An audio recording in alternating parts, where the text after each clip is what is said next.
Good morning, everyone. Happy Easter. Um, I have the chat box back, so I can not only do I see it on my screen, but I also see it on my OBS, so that's easier for me, so I can see all your chats more clearly. I think it was more of a problem for me than it was for you yesterday. I apologize for that. I couldn't see all the chats, but I don't think I missed anyone's chat because I had the other screen open on the side. But it was so weird. So it wasn't an update. I did update it, my OBS, but that didn't fix the problem. I had to reconnect it to my Twitch for some reason, so I don't know why that happened, but it doesn't matter because it's fixed now. So happy Easter, everyone. I hope everyone's having a good Easter if they celebrate. If they don't, well, I hope everyone's having a good Sunday because it is Sunday and it's a beautiful day here in New Jersey, and I hope it is too where you are. Today we are finishing the bagels, and I remember I told you yesterday, for some reason I thought it wouldn't take that long originally. I don't know what I was thinking. I think it's going to take quite a long time, so I think we'll be here until noon or until 1 p.m. So we'll see. So let's actually get started because I do think it's going to take some time. Let's see. I think we should do the plain ones first. So let me show you. Is the plain one? Yeah, this is the plain one. Good. So I just want to show you before I start shaping them how high it got yesterday. It did take more than 4 hours though. It did take a little bit more time. I think it was, I opened the window and that might have got it a little cooler in here. But it rose all the way to the top. And this is a 2.5 quart bowl. So for this 500 gram recipe, 500 grams of flour recipe, I get it all the way to the top. And if you remember before, I don't know, it might have been down here. But I like this bowl because I never have to really worry, like if I'm making the same size recipe, I never have to worry how high I have to get it to rise. I always know once it gets to the top, that's when it's good. So yesterday I waited until it was a little lower yesterday, like maybe over here. I waited until it was almost to the top and then I put it in the fridge. And now this morning it's all the way to the top. And now I'm going to shape it. So I'm going to make 6 bagels. I'm going to lightly flour. Bless you, Munchkin. I'm going to lightly flour my surface, although I don't think it'll need too much flour. So I have my bench flour here still. I'm going to make 6 bagels. Now, you remember from last time, if you were here, that there are 6 rather small bagels. You could always make 4 bigger bagels or 3 really big bagels if you wanted to. But, 6, for me, 6 is better. Then I can eat 2 bagels at once, right? That's how it works. It's like mini muffins. If you make mini muffins, you can eat 3 or 4 at once, right? Because they're mini. That's good. Okay. So all you're going to do, you have your ball here. I'm going to wrap it up into a ball. It's okay if you deflate it because the bagels shouldn't have big gaping holes in them. It should be, no holes actually. So you don't want any holes in your bagels. So it's okay if it deflates. Okay, so get it into a ball and then I'm going to break it up into 6 pieces. Oh, I don't have my scale out. If I can get this relatively even, I don't need the scale. But usually I use the scale to measure the pieces out. So let's see.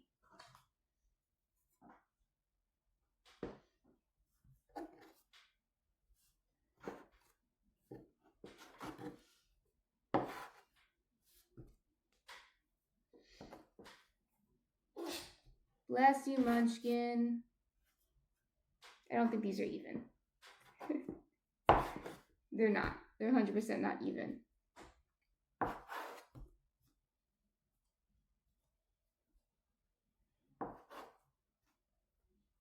I might get up and get the scale. That's an uh-oh on my part. These are not even. I guarantee you. But if you can get them even without a scale, you can just do that. But I have 6 pieces here. I tried to even them out. I'll be right back. I'm gonna just run over there and get the scale, and then I'll be right back. But we'll see how even I got them. So let's see.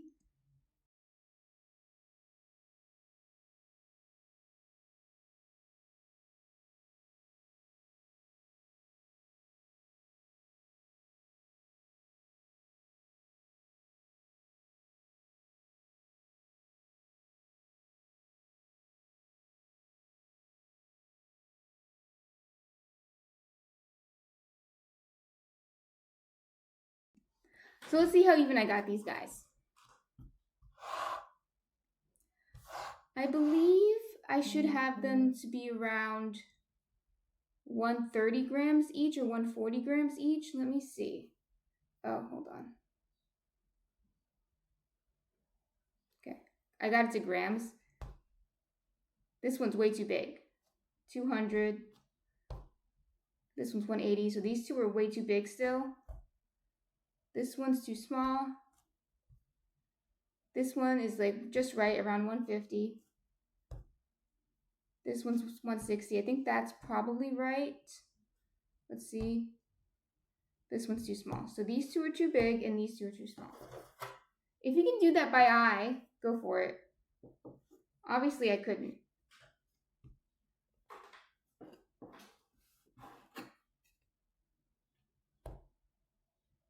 Okay, that's pretty much right. Put a little bit more on. Okay, 150.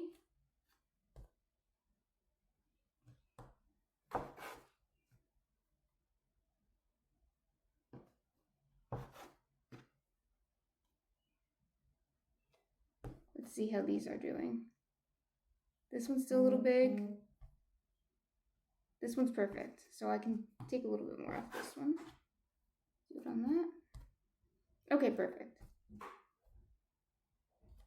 All good. They're all around 150. So get them to be around 150 grams each. If you can do it by eye and you're really good at making sure everything's the perfect size, you can do that. And normally, I'm not always a stickler for getting everything the perfect size, but I want to make sure they bake evenly, so I want them to all be around the same size. So I'm going to roll these up. So obviously there's like little pieces on them, so you want to roll them up into a ball so it's all cohesive.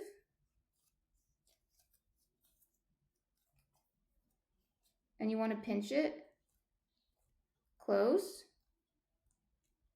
And then we're just going to roll it.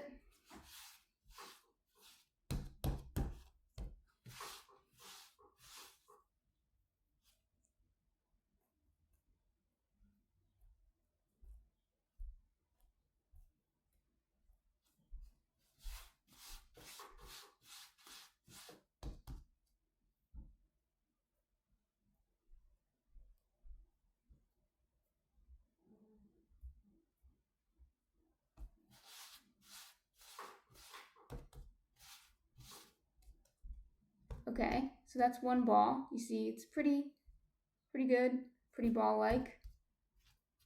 And we'll just keep doing the same thing for all 6 of these. And then we'll go back to the beginning and shape them like bagels. But first we have to get them into a ball.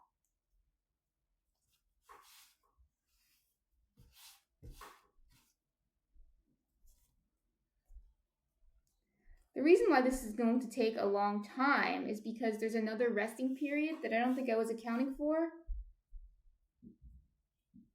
I want them to get fluffy again, just a little bit. And that might take a few hours. Luckily, I have other things to take. While these are getting fluffy, I'm going to be shaping these guys. So hopefully it'll kind of even out. But I still think there'll be some waiting time even after I'm done shaping these guys.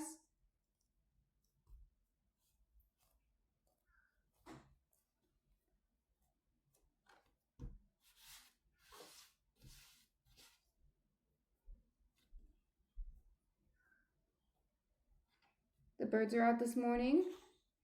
Bless you, Munchkin.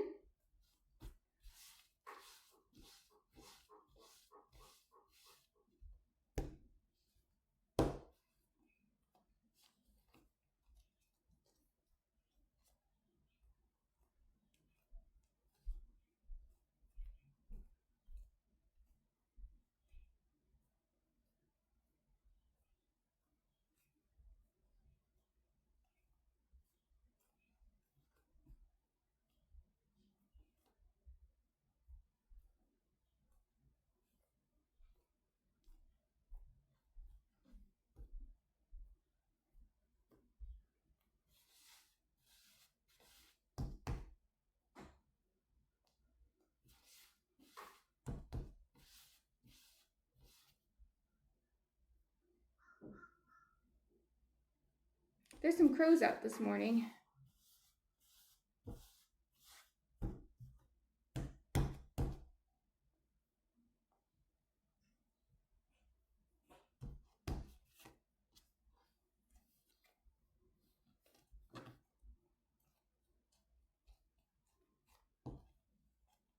So just keep going, keep shaping it into a ball, and pinching the sides.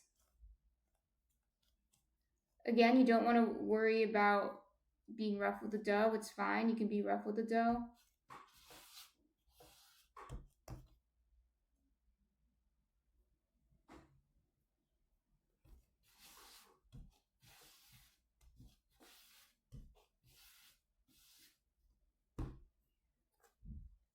Last one in this batch.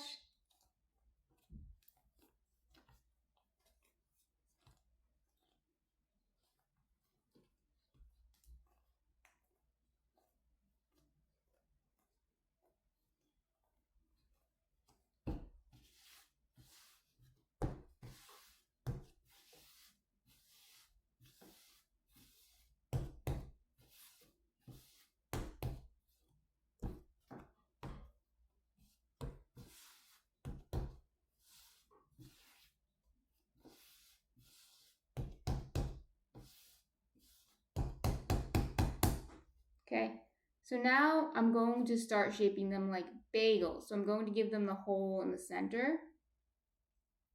There are a few ways to do this, but the way I tend to do it is just pinching the middle and going around in a circle. It doesn't give you a super big hole, though, unless you really stretch it out, but that's okay with me. Let me show you, and then I'll show you what I mean. Just pinch it and keep going around until you break it.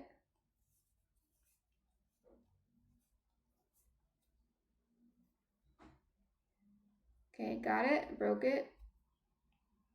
So now you have a bagel, and now you're gonna go like this. Now, the more you stretch it out like this, the bigger the hole will be.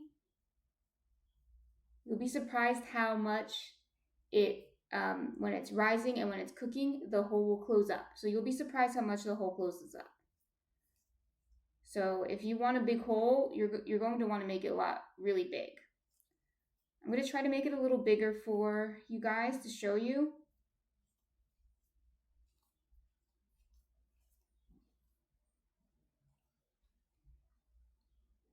This should be big actually. Oh, see, it is already closing up when I don't touch it.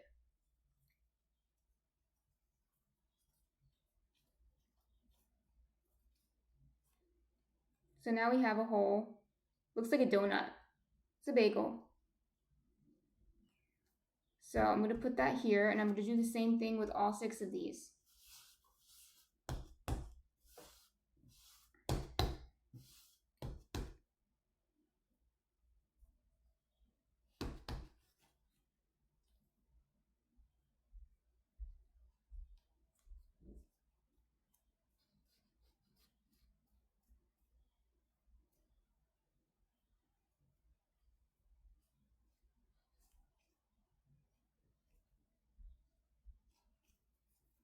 So I did the same thing here. I pinched the middle and then I just made a hole.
Bless you, Munchkin.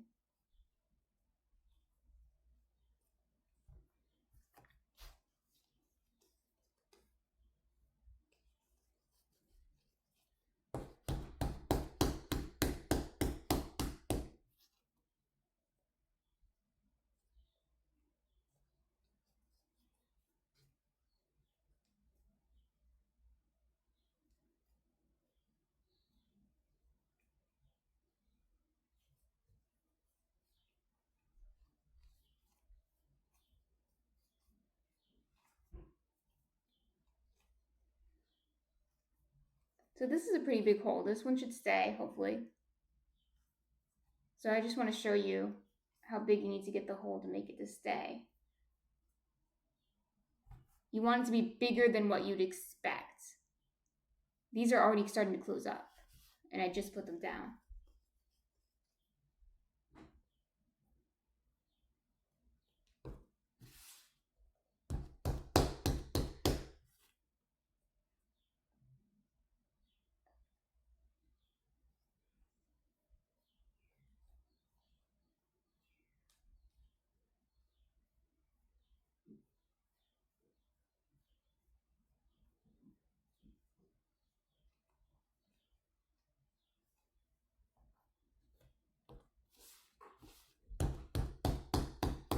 So these are plain right now. They're plain bagels, but we're going to put sesame seeds on them, which you'll see later. Yesterday I had a poll. It was my first time doing a poll, so I don't know if it worked. But one person was voted, so it must have worked for at least that person. And that only one person who voted sesame seeds, so we're going to put sesame seeds on them. So that's what we'll be doing later. But right now, we're just going to let them do their final rise, which is also called proofing.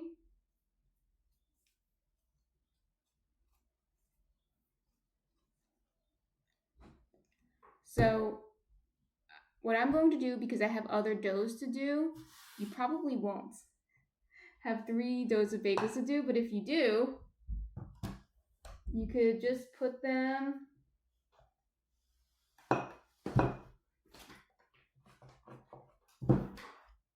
on these here silicone mats. I only need 3.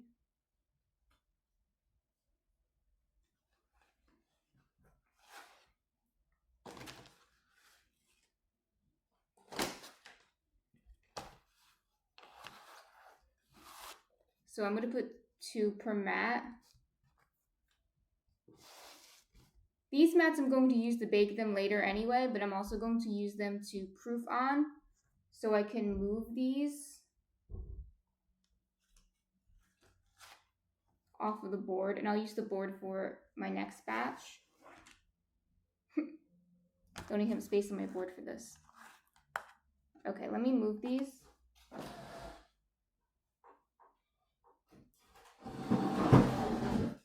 So see, I have 2 per mat, and I'm just going to move them somewhere safe for now. And remember that these are the plain ones, although they look different. They'll all look different, so I'll be able to tell the difference. But these are the plain ones, which will be seated. And I'm going to cover them. I almost forgot to get a covering, but I see I have some right there. So I'm going to take a towel and just cover them. You don't have to, but that's just so they don't dry out. So I'll just do that now. It's right here.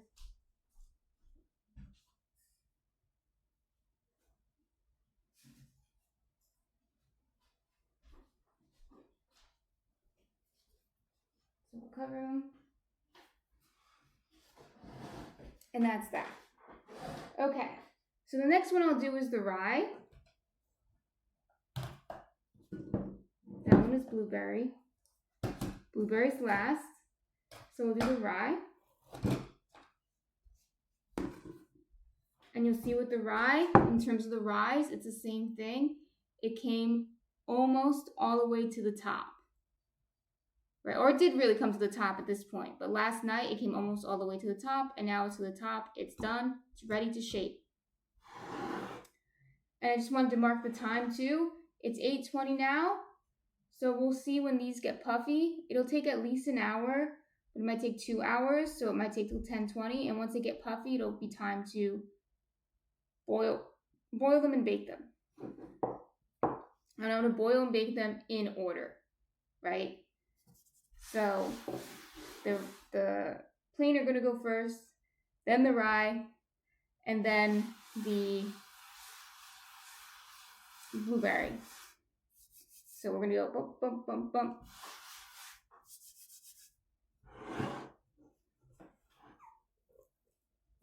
Okay. So the same thing. We're gonna cut this into 6 pieces.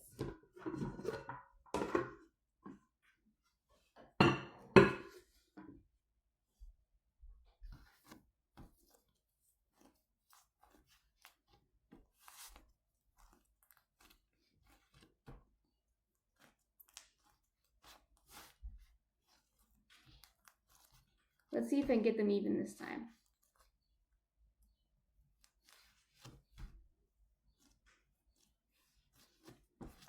This is the rye with caraway seeds. Those are the little specks you might be able to see. It's caraway seeds. Skull Crusher for life. Welcome to the chat, Skull Crusher for life.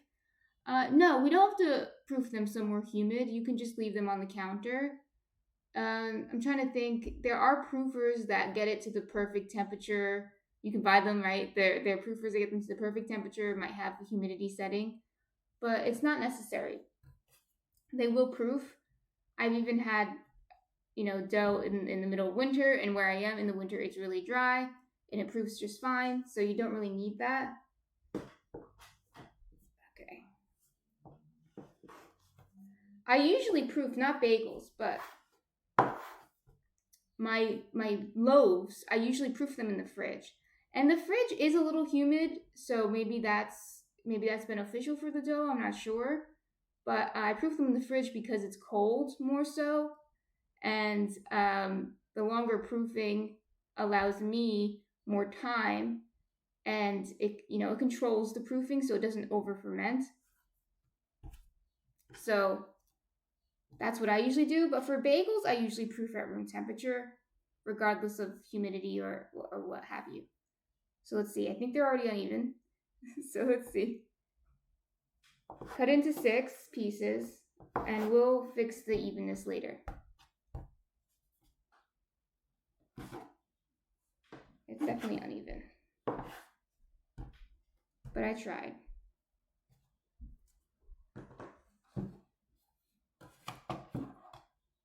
Basically, if it's a warmer environment, it'll proof faster, and if it's a colder environment, it'll proof slower.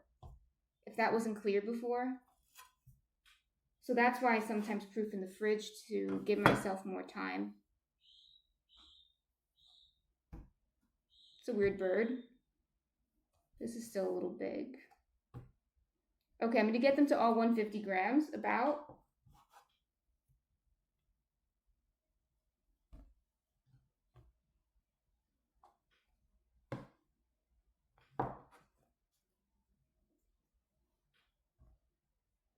Okay, that's good.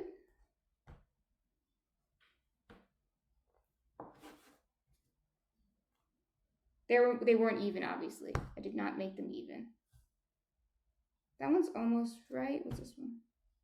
This one's a little big, actually. Is there one that's small?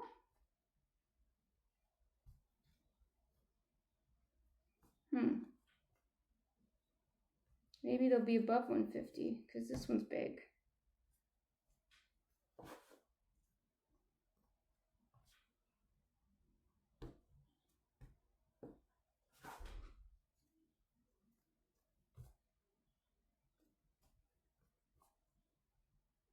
Okay.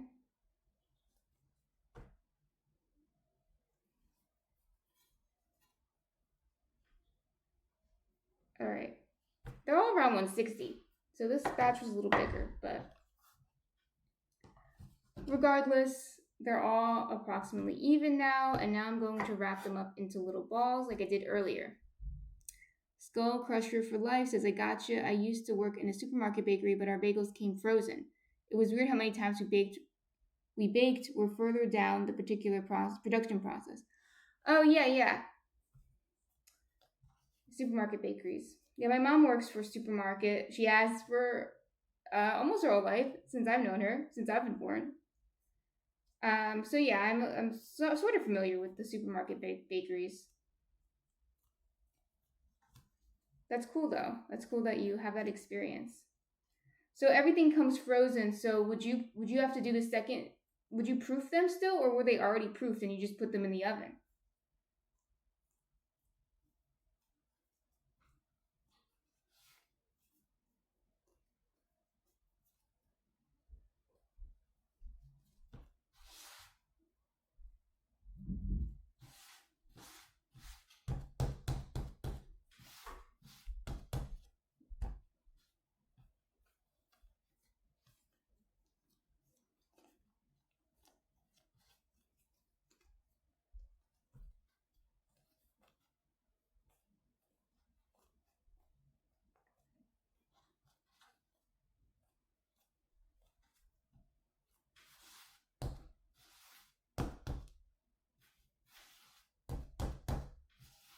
Did you boil the bagels at the supermarket? I'm assuming you did. Huh, that's interesting. Nope, these were 100% done. We just put them in the oven for 10 minutes. Oh, okay, okay, okay. So they were pre-baked, is what you're telling me. They were pre-baked, so you just defrosted them. Yeah, okay. Okay. That's interesting. I thought you baked. So, like, for example, I was under the assumption that they did bake bread there. Like, for example, here, they have things like baguettes and loaves in the supermarket bakery. I thought they did bake it on site. And I thought that what you said, like they got the dough and they just baked it, but they actually get it pre-made. Just they just have to defrost it. That's interesting. It might be different in different supermarkets too.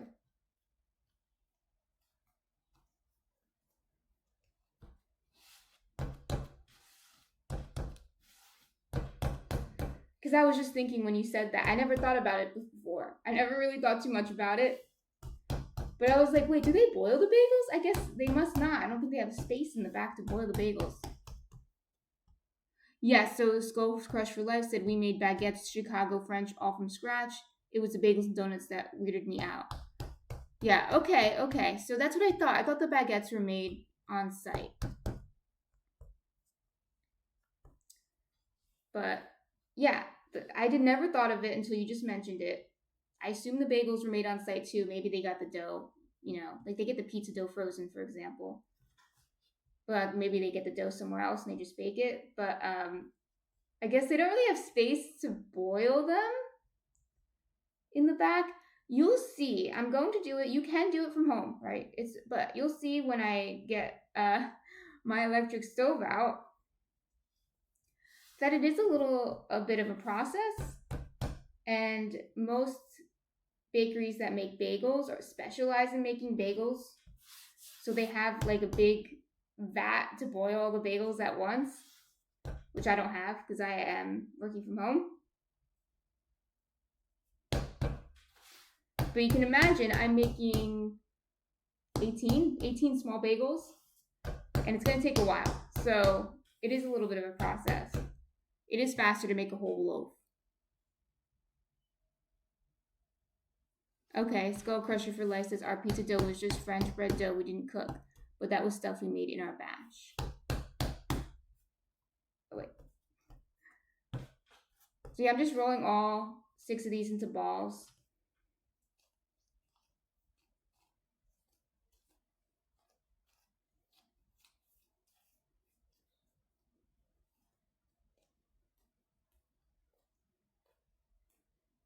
Skull Crusher for Life. What's your favorite bagel flavor, if you have one?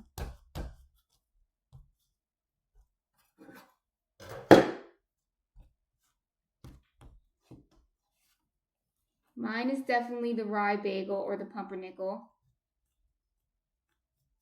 I love rye in general, and I think it's really suited for a bagel, which is already supposed to be kind of dense and chewy, and that's what rye is. So really love it for a bagel.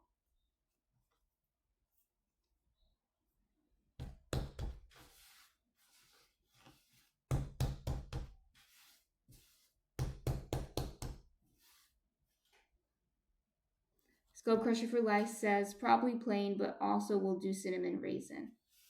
Cinnamon raisin, that's a controversial one. I think a lot of people don't like cinnamon raisin. Thank you, X Pumpkin, for subscribing. That's my first subscriber, but I that is also my sister. So thank you. She also let me see. Let me try something while my hands are clean. Okay, yeah, I think it'll work. So I'm technologically challenged, so hold on. Is it working? Yes, it still counts as a sub.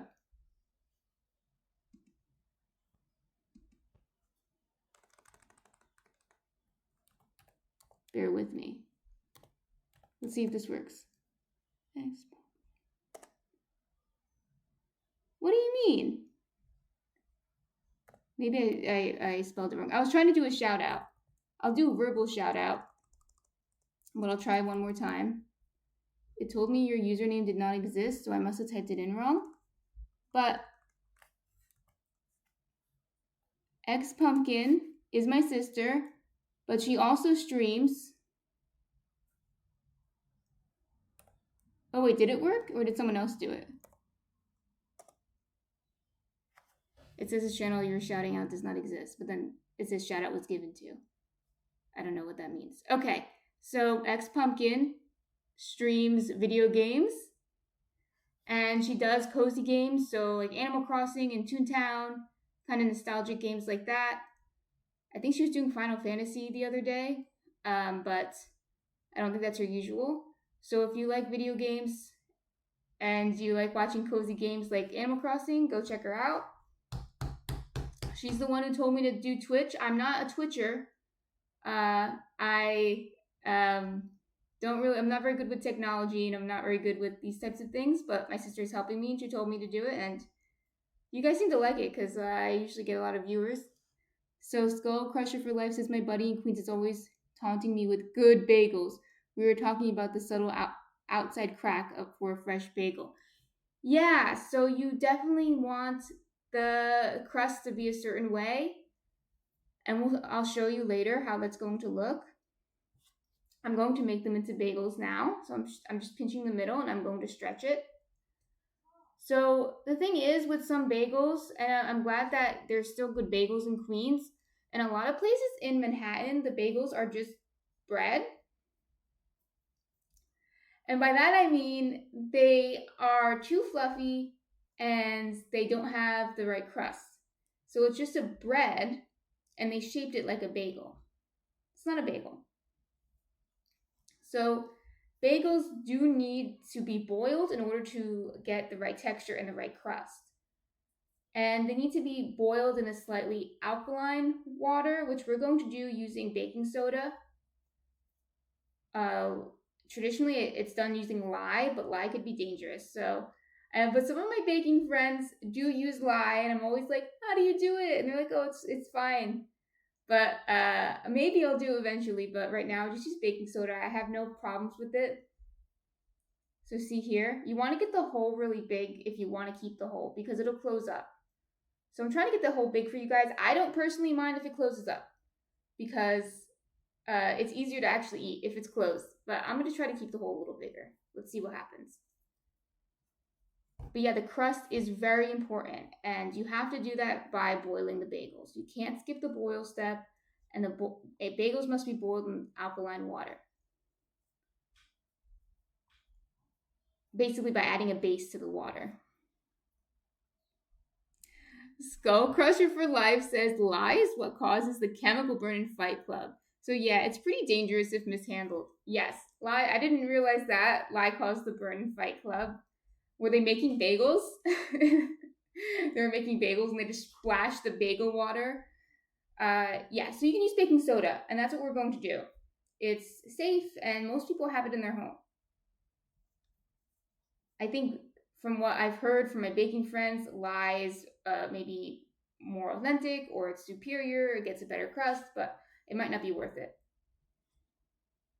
Skull Crusher for Life says, and my buddy was born and raised in New York City.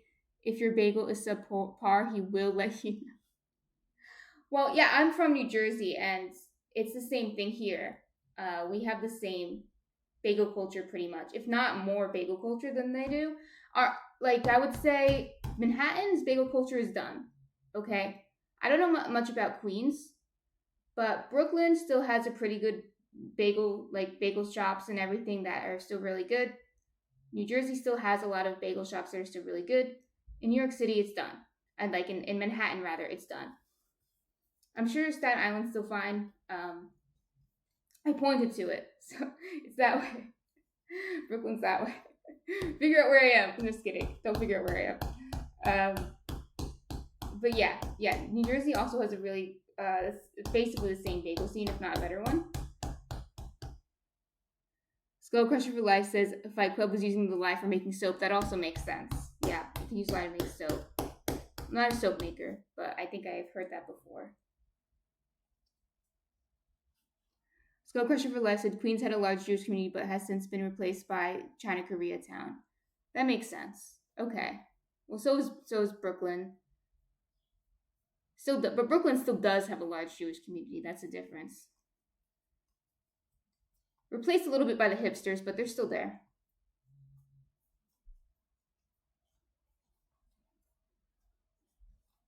They're still there.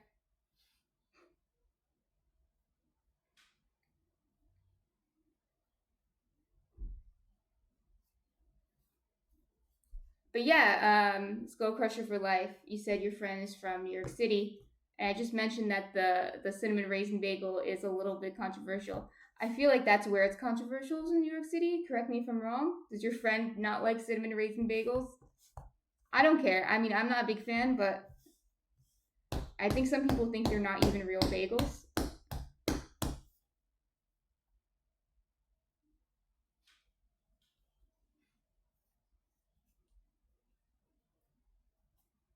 So we're just going to keep going.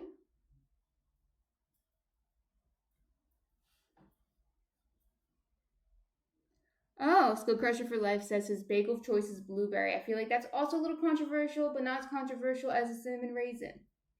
We actually have blueberry today. After this, we're going to do the blueberry, which I've never done before. So we're doing a little bit of recipe testing together.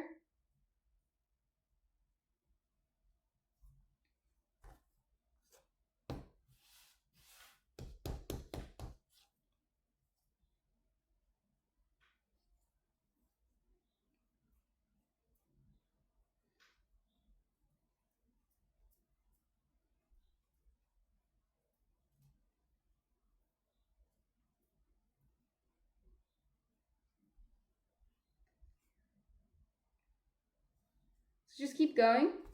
And we're almost done. We'll put this on our silicone mats and move them to the side while we do the last batch, which is the blueberry.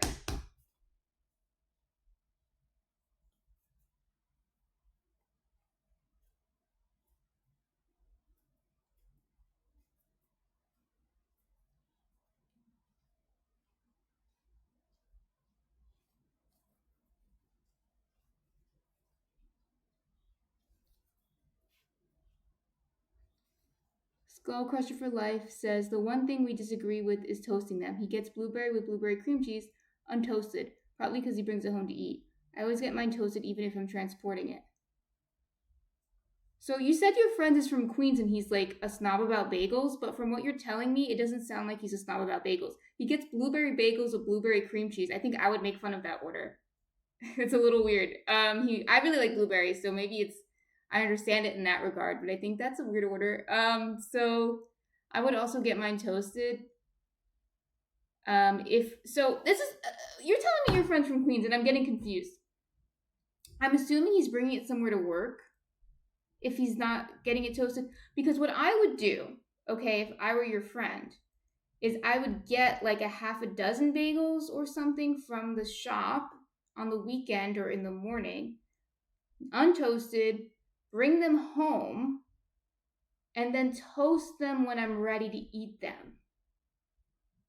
And I would definitely toast it even if I was going to bring it to work, although I don't usually bring bagels to work or anything like that because they do get soggy. But I would toast it. I don't get the reason why you wouldn't, because they would get soggy regardless. I'm a little confused actually. I don't understand this method. Maybe that's, I don't know. I make fun of that as I feel like maybe I'm a bigger bagel snob than your friend. I would not get a blueberry bagel with blueberry cream cheese. That's a little weird. It's a little sus. Coach Skull Crusher for Life says, "Ha, nope, we've had this fight. He won't buy extra unless he knows they're going to be closed. He wants a freshly." He's a little weird. Okay, so bagels last a few days, and once you toast them, they're really good no matter what, even if they're a little stale. I've never heard this before. I think that's just a little. It sounds like he's a little spoiled or something. Where I'm from, I assumed it was the same in Queens, but where I'm from in New Jersey, it's very common on the weekends to get bagels on the weekends, and usually you'd already have cream cheese in the house, but if you want, you can get cream cheese from the bagel shop too.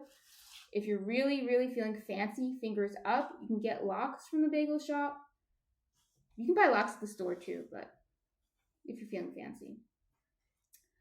And you get that, and you get like, if it was for a family, get like a dozen different flavors, and then you eat them on the weekends, and then you would,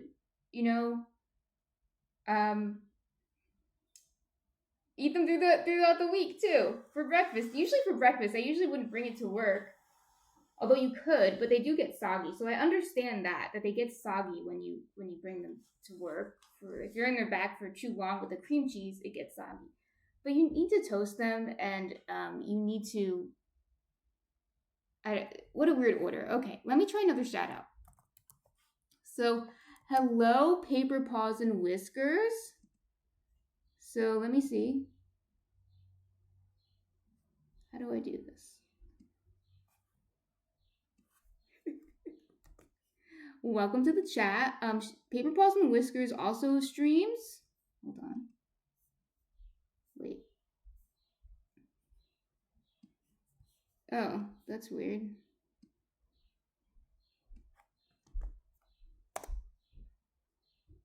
It says the channel I'm trying to shout out doesn't exist when I literally copied and pasted it.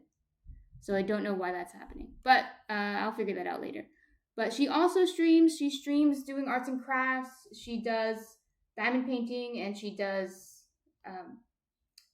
she makes like cups and sticky notes and other things like that. So that, if you're interested in that, she's here. Welcome to the stream. I tried to shout you out. Somehow messing up.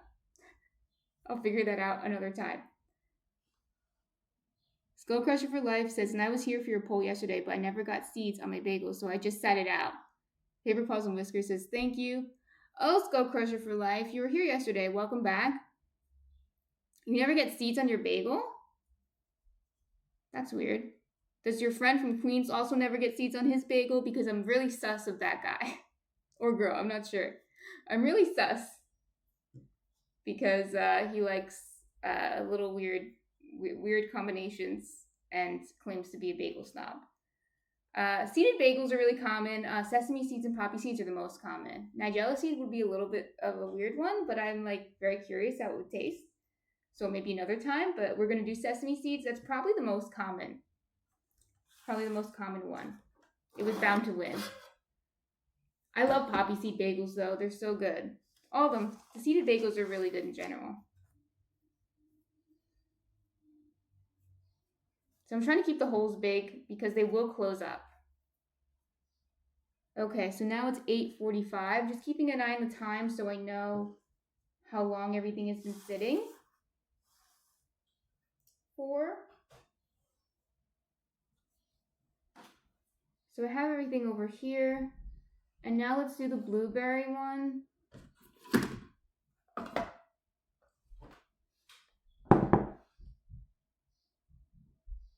He's a guy. Okay. I'm not sure what he would prefer. Well, obviously he'd want blueberry on blueberry on blueberry, untoasted. That is just I'm not over that because you're like, oh, he's a bagel snob, and then you told me his order, and I was like, that is not something a bagel snob would order. That is so weird. Okay. My order would be probably before I was vegan. I would get, bless you, rye or pumpernickel bagel with cream cheese. I was not a butter person. I want to do another poll and test out the poll again. When we're waiting for the bagels to rise, we'll do another poll for everyone's favorite bagel topping or something. We'll do one of those. So before I was vegan, I would get cream cheese and lox on a pumpernickel bagel or a rye bagel. That would probably be my order, which I think is a good, very good order because I'm biased. Now I'd probably get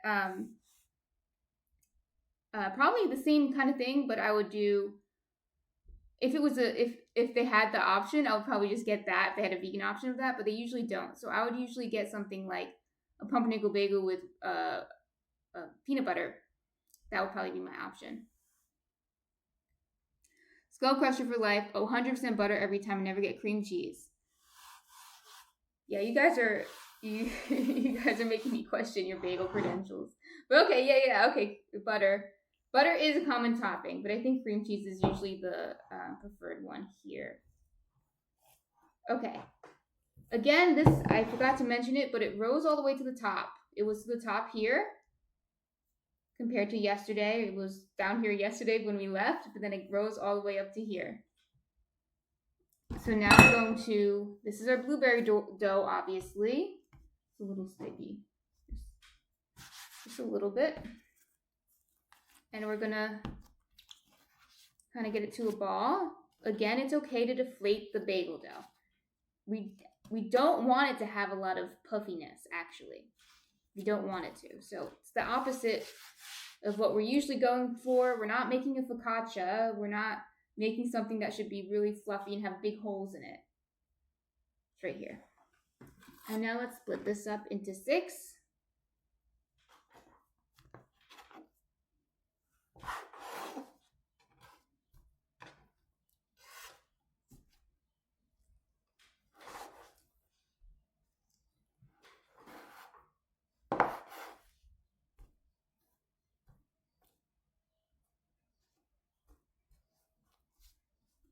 This is going to be uneven again.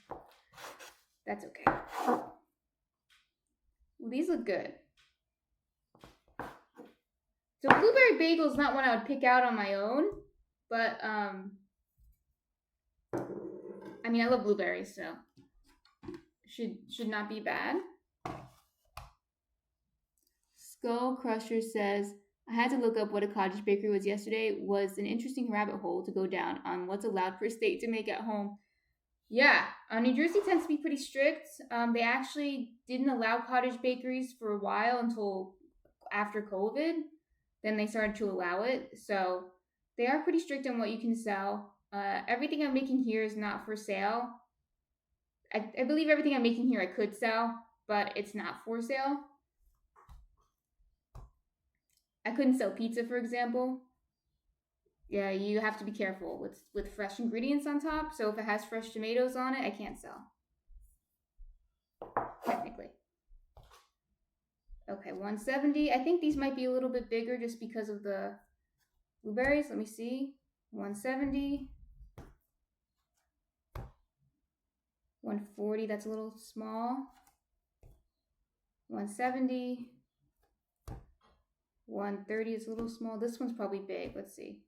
It's like 200. So let's get these up.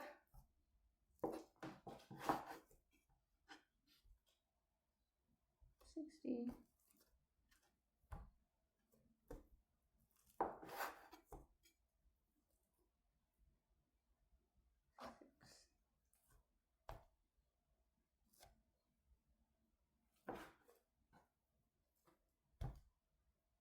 Okay. All right, that's good.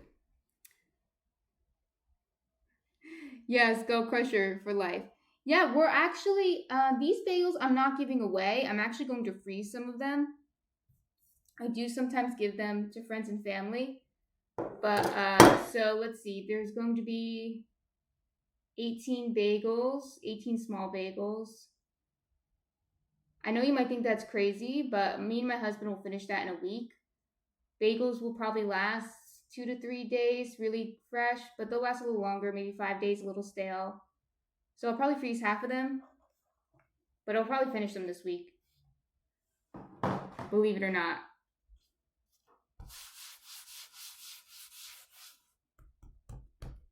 And we will toast them before we eat them. If you freeze them, you can just pop them right into the toaster and like take them out of the freezer. And well, if you want to cut them up beforehand, you have to let them defrost. But what I do is I have a toaster oven, so I can just pop it right into the toaster and it defrosts really well. If you want to, you could even slice them before you put them in the toaster. I mean, before you put them in the freezer, rather. So before you put them in the freezer, if you know you're going to want to slice the bagel, slice it, put a little parchment paper in between the slices, and then put it in the freezer. And that way you can just pop it right into the toaster out of the freezer. That's one way to do it. I'd actually suggest that. I might do that.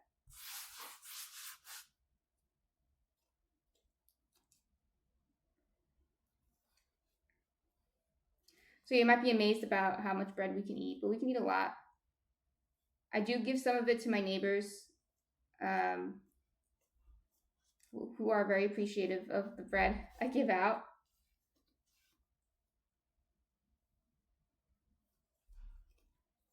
But these I think we're going to eat.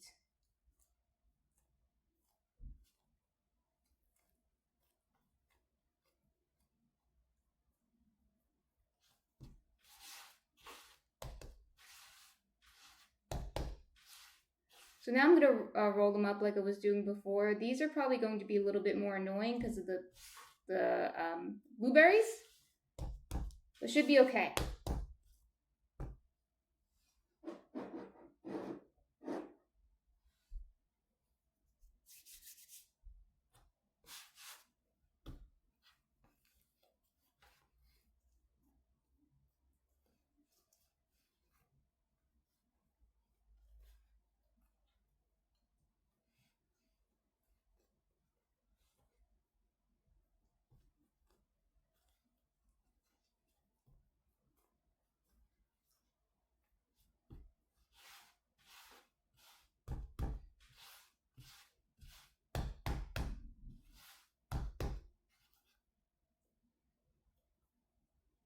Oh wait, what am I doing? Leave it there for now.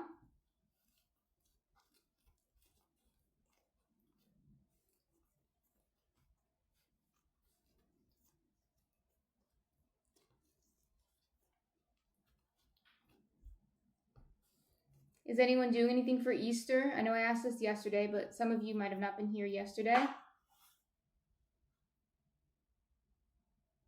Okay, Skull Crusher for Life has a good point. When I've seen bagels made, they rolled out in a rope and attached it. I tried once and the seam separated.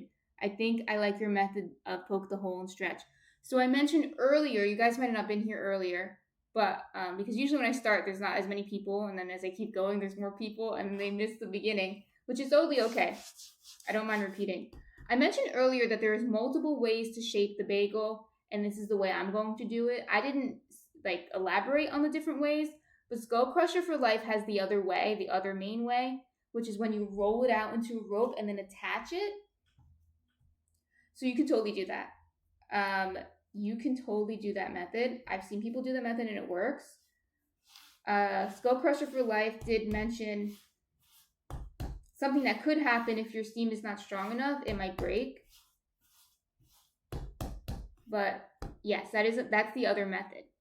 But yeah, if that method didn't work, try this one. If my method doesn't work, try the other one. They both work. Skull Crusher for Life says I janked it up. It's okay. You jank it up, then you just try again. Try again.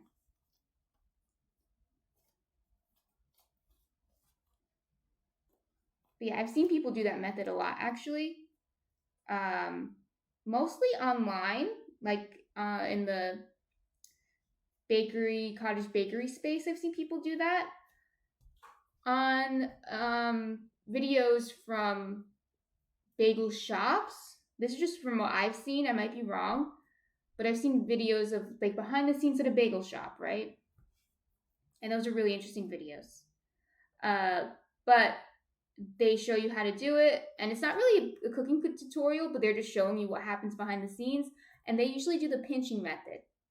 So I don't know if one is faster. Maybe that's faster because they're working faster than I am, way faster than I am. So maybe that's why the pinching method that I'm doing maybe is faster than the rolling out method. I'm not sure. But I've seen a lot of cottage bakers do the rolling out method. And I'm always like, ooh, that's different.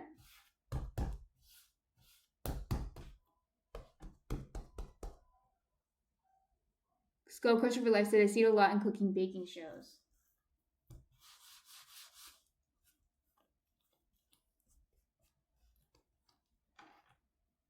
I have done the rolling out method, but not for these types of bagels. For bagels that I don't boil, which to me aren't really bagels. But there are bagels like Turkish bagels called simit and Jerusalem bagels, which I forgot the name, the local name for them. They're basically just bread rings. They're not boiled, so they're a lot different than New York style bagels. They're probably the precursors of New York style bagels, honestly. They're probably the ancestor of them. But they are usually rolled out and then attached, and I've done that and it works fine. But I don't boil those, so that might be why.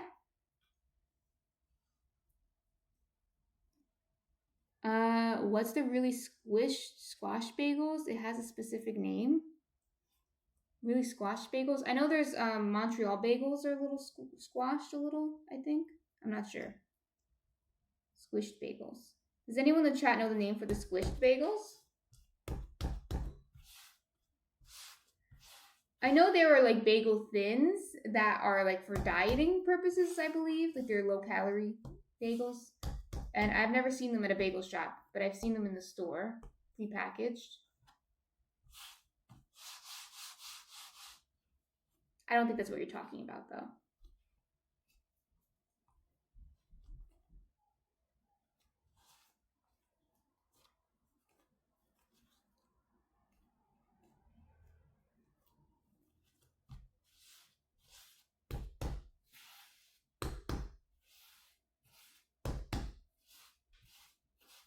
These are not going to be squished.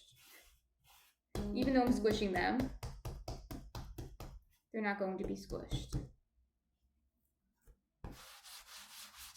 These are a little stickier from, I believe, from the blueberries. Again, this is the first time I'm trying the blueberry add-in. So we'll see how, I'm sure it'll come out fine, but you know, sometimes the first time's not the best time. I feel like the third time is when I get it right. Like third time's the charm. So maybe I had to lower the hydration in these or something. But they feel fine. Should be fine.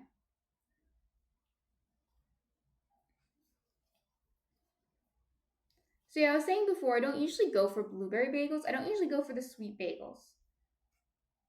But I didn't add any sugar to this, just the blueberries, so shouldn't be too sweet. But I really like blueberries, so I think I will enjoy these. And they're also really pretty, the blueberries. Last year, or 2 years ago, I think it was 2 or 3 years ago, honestly. It was a while ago. I got, during the fall, I think it was October, I got some pumpkin bagels, pumpkin spice bagels from a bagel shop. I was a little hesitant, but you know, I really wanted to try it because I've never seen that before. And it was in New Jersey. And they were really good, actually. They weren't sweet. They both, like a little bit, you know, they tasted, like the spices made it taste reminiscent of a pumpkin spice latte or pumpkin spice pie or something. But it wasn't sweet like a pie would be sweet. So you could put other things on it. I put peanut butter on it. But it was actually really good. Really nice fall flavor. So don't knock it until you try it. Like maybe the untoasted blueberry bagel with blueberry cream cheese is actually really good, but I'm not convinced.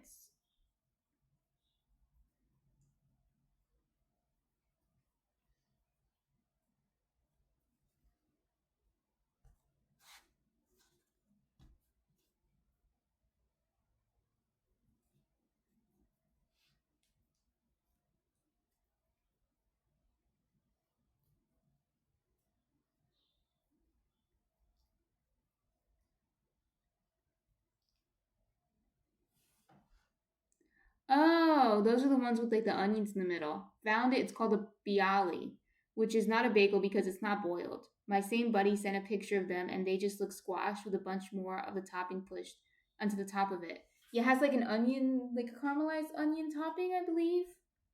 I actually don't think I've ever had those. They're not as commonly found, but I have heard of them. I probably saw them in Brooklyn, if I'm being honest. Like, where would I see them? Probably in Brooklyn. I don't think I've seen those in New Jersey.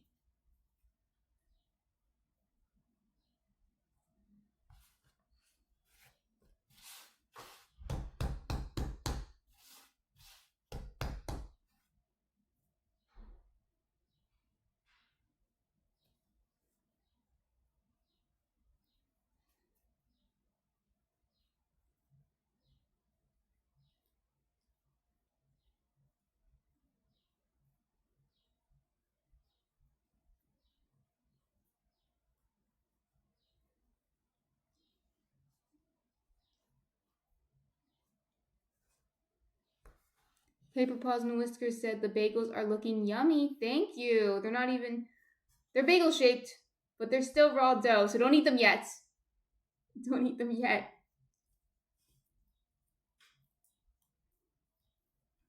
Almost done shaping though. Almost done shaping.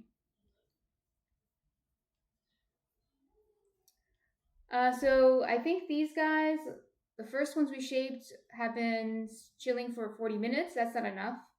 I'll check on them, but I don't think that's enough. Sourdough usually takes a little longer, right? Or sometimes a lot longer to proof. So I think it's going to take at least an hour, probably 2 hours. The link I clicked to find them was a link to Bell's Brooklyn Bagels and Bialys. Yeah, I was going to say, well, I did say Brooklyn. Brooklyn, I think, is a place you could find those. Or you can try making them. I've never tried making them. Never had them, so I never really had the urge to make them. I do like onions though. Onions are a good food. They're a good food group. So the last one.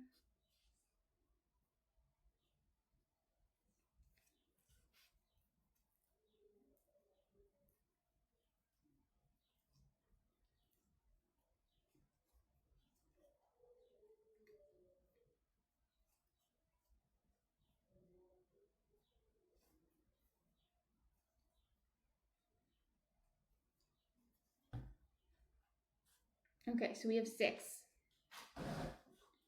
So now it's around 9. So these are done around 9.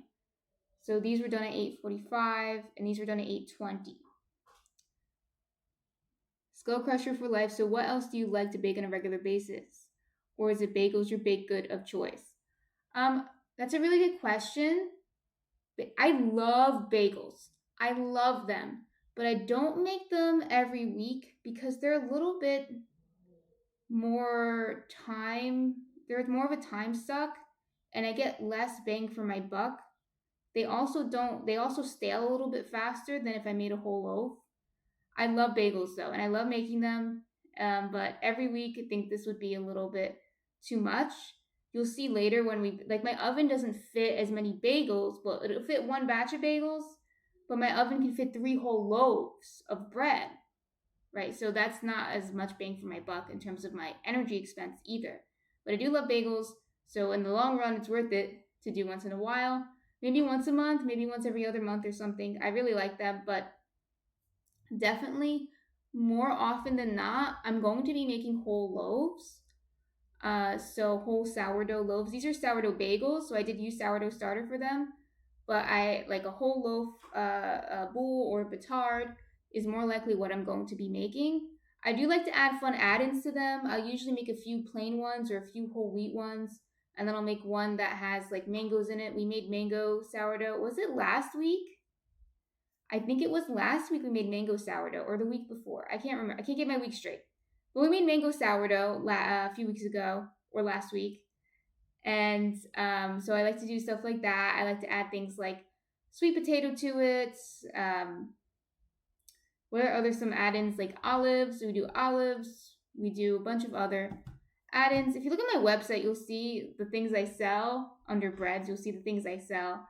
And then you'll see under recipes some of the ones we've already made together. I have a plain one on there. I think I have the mango one on there. I don't have it on there, but we did make together the first time I streamed. We made a sourdough with masa harina, as not the whole, not 100% masa harina, but mixed with red flour. And that's the flour they used to make tacos. When I say tacos, I should say corn tortillas. They used to make corn tortillas with that flour. So it kind of tastes like a corn tortilla. It's really good. So, there's a lot of different breads I like to make. I like to play around with things, but I definitely would say that I'm going to be making full loaves more often than these smaller things, because these smaller things are just kind of annoying. It took a long time to shape. It's going to take a little longer. I'm going to boil them. I don't usually boil my bread, right? And then I'm going to bake. It just takes so much more time. Oh, it should be listed there under my Twitch, but I can put it in the chat. I'll check. It should be listed on my Twitch homepage.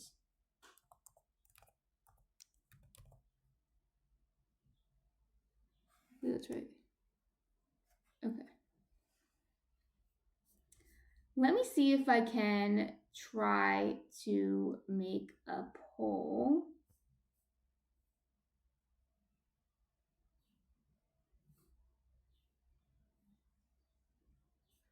Oh, here's a button. New poll. Okay, let's see. So what's your favorite bagel topping? And we could say cream cheese, butter, lox, peanut butter, or hummus. This is just for fun, so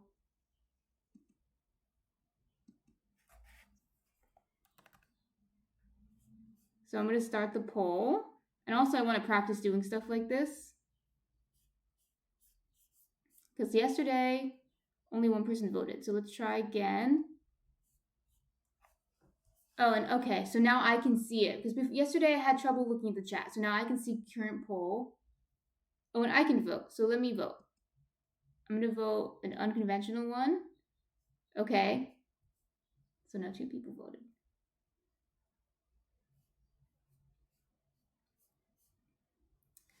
Okay, so yeah, vote if you feel so inclined. I'm happy I did it again, so now I can see what it looks like on hopefully this is what it looks like on your end. Yesterday I had trouble. Skull Crusher says, boo, you can vote today. I'd have one outright. Yeah, because you're the only... Oh no, some people are voting cream cheese. So other people are voting Skull Crusher for life. So we'll see. Cream cheese might win. I feel like cream cheese would win. Cream cheese is a good one. So, but yeah. Okay, good. Now I can see how it looks on your end. So that's good. That's fun. There's probably a lot of other affiliate perks that I have that I don't really understand or know about, but eventually I'll get the hang of it. That reminds me, while we're waiting, I do want to practice. This is something I've never done before. Not because I don't want to, but more so because I'm new to all of this. I want to practice doing a raid. If anybody has anybody that they'd like to raid that they know are streaming today, and if they're doing any cooking content, I'm not going to be picky. because I know there's not a lot of people doing sourdough on here, and I know not everyone is vegan on here. That would be great. If they were vegetarian or vegan, that would be even better. But if they're doing just some cooking content, we can rate them. If you know anyone who's doing that. If not, I'll look before we end the stream. I'll just look for somebody to do that I think looks somewhat legitimate. You have to be careful if you don't know them, I suppose, but hopefully we can assume the best in others. So yeah, I want to practice doing that. So if you guys know anyone, you can just let me know, and we and I'll trust your judgment, and we can rate them. Okay, so it's 9/11. Oh my goodness. So let's see. Let me check on these.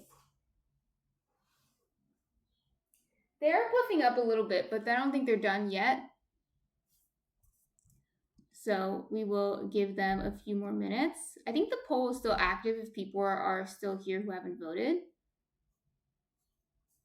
So you guys can continue to vote, because right now it's a tie between cream cheese butter and peanut butter. So what I'm going to do, I'll let that rest a few more minutes. I do have to get some more cloths for this. So Skull Crusher for Life says, usually I'm just watching the Hungry channel, so no point to rate them. What's the Hungry channel? I don't know what that is. But yeah, I'll trust your judgment. If there's no point in rating that channel, then I guess it's not worth it. But I want to practice doing it. I tried shouting out today, and it did work, but it didn't work. I'm not sure.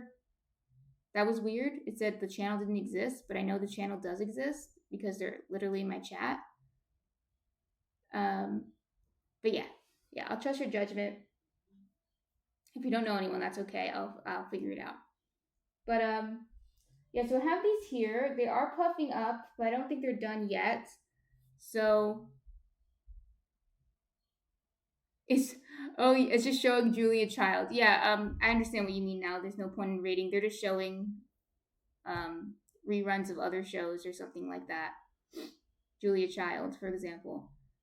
So so I have these resting here for a little bit. I think they could rest for at least another half hour. So we'll see. And then I have these resting here. And these guys, I'm going to get pads for them and also a cloth for them, because I forgot that. Sorry. And then I'm going to just move some stuff around over here. So I might, in a few minutes, I'll take a step back. I'll be right back and get the electric burner and my pot that's filled with water so we can start boiling them. I also will show you, I'll also show you the pans we're going to use to bake. So let me actually do that now. Let me just clean up a little bit and get everything organized so I can show you what we're going to do next. Okay, and I believe while I'm gone, you can still vote in the poll. I believe it's still open. So go ahead and vote in the poll while I'm gone. Let's see who wins. Right now it's a tie. So I will be right back. I'm just going to clean this up.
It looks like butter wins because Skull Crusher cheated.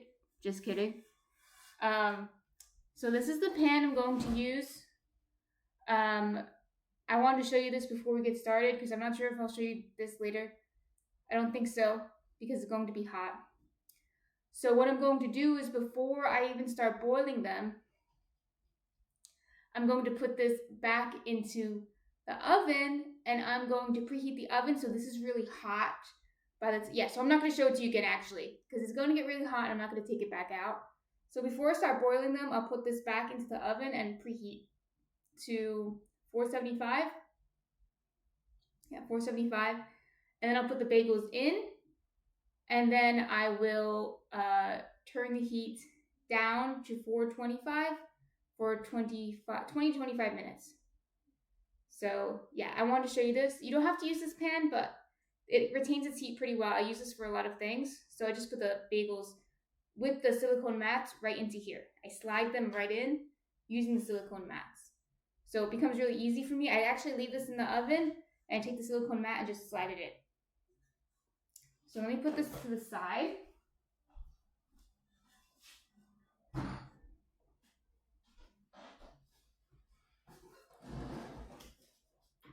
So Skull Crusher for Life says, I did cheat, it was worth it. Yeah.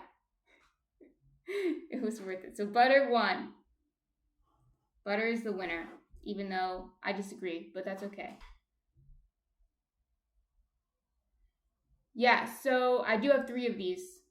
Yeah, I have 3 of these, so I'm going to put 1 mat in each one, which is why it kind of takes up almost my whole oven. So they should rise for 2 to 3 hours. I might call it soon. Let me see. Until they're puffed up, but they're sourdough, so it does take a little longer. Yeah, so they're going to need a little bit more time. So let me show you what I have right here. Here's my electric stovetop. Use your regular stovetop. And then I have here a pot of water. I didn't put anything in the water yet. It's just water right now.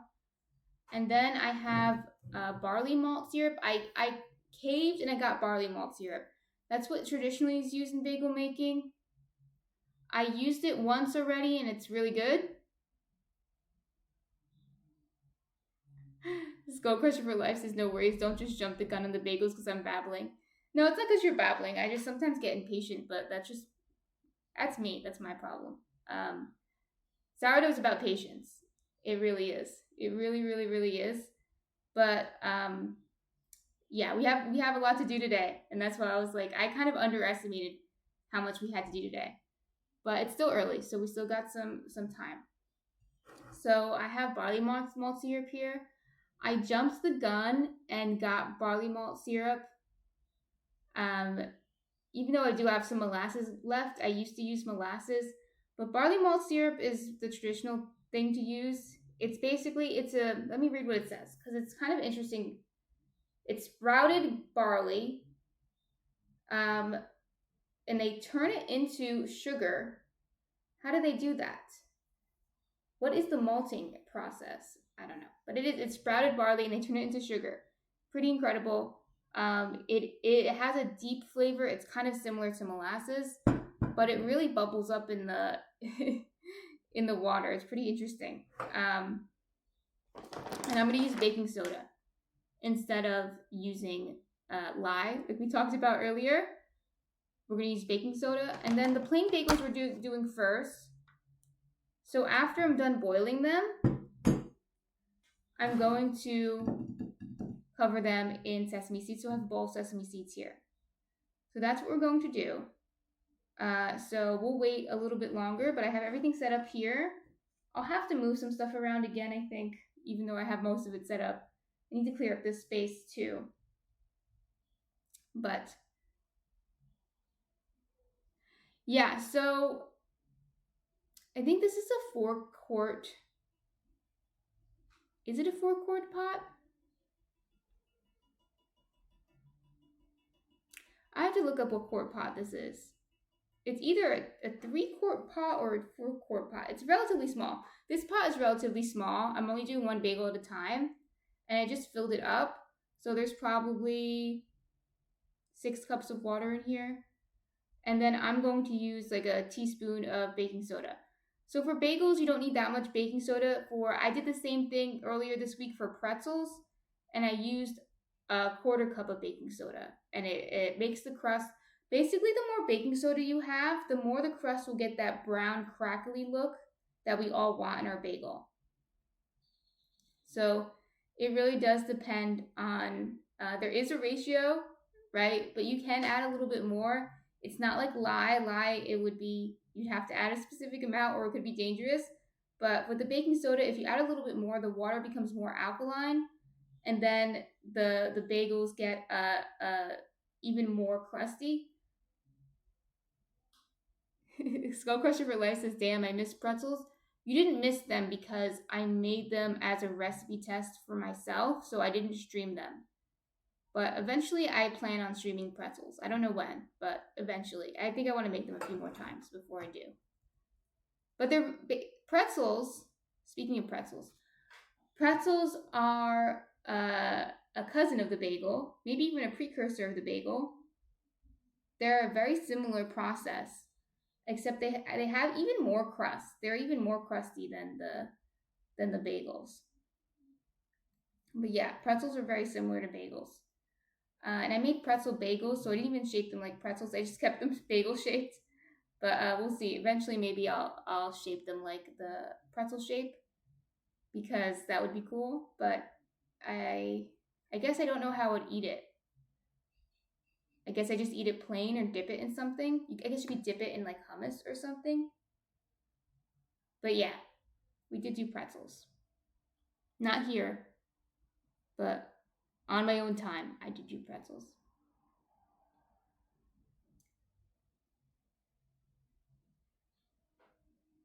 So yeah, that's what we got going on so far. And we're gonna do one batch at a time, so it's going to take a little bit. So, but we'll keep cooking. We'll keep cooking over here.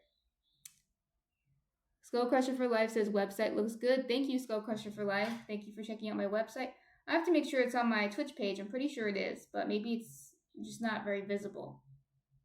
But thank you. My friend helped me with the website, so all hats off to her for helping me with that. I took the pictures for it though. Skull Crusher for Life says, weird fun fact, my family used to live in Linden. Oh, that's nice. That's nice. But you never lived in Linden? Or you just your family?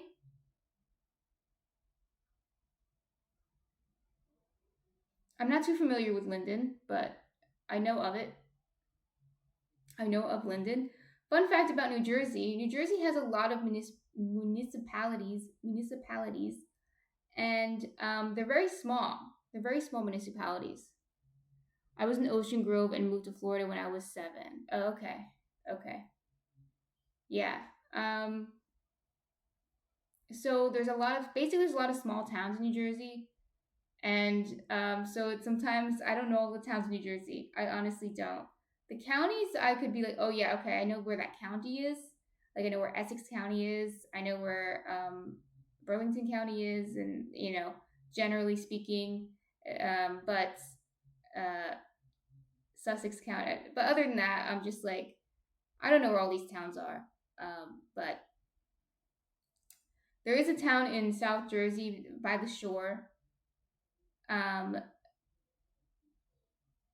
Oh yes, this is it. So there's 2 towns next to each other. One is called Brick Township, and the other one's called Wall. So Brick and Wall are right next to each other, and I always thought that was quite funny. I find that quite entertaining.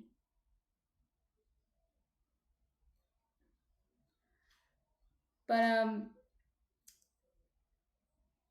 I guess going. Okay, Skull Crusher for Life. Ocean Grove is just south of Asbury Park, and Linden is probably 10 minutes away from you as the crow flies. Skull Crusher for Life says it's across the river. Okay. Yes, but I don't think I've been there. Maybe I passed through it. I don't know. I'm assuming it's in Essex County then, if it's across the river. Linden. Which river is the question? If it's across the Hudson River, then I guess it's in Hudson County.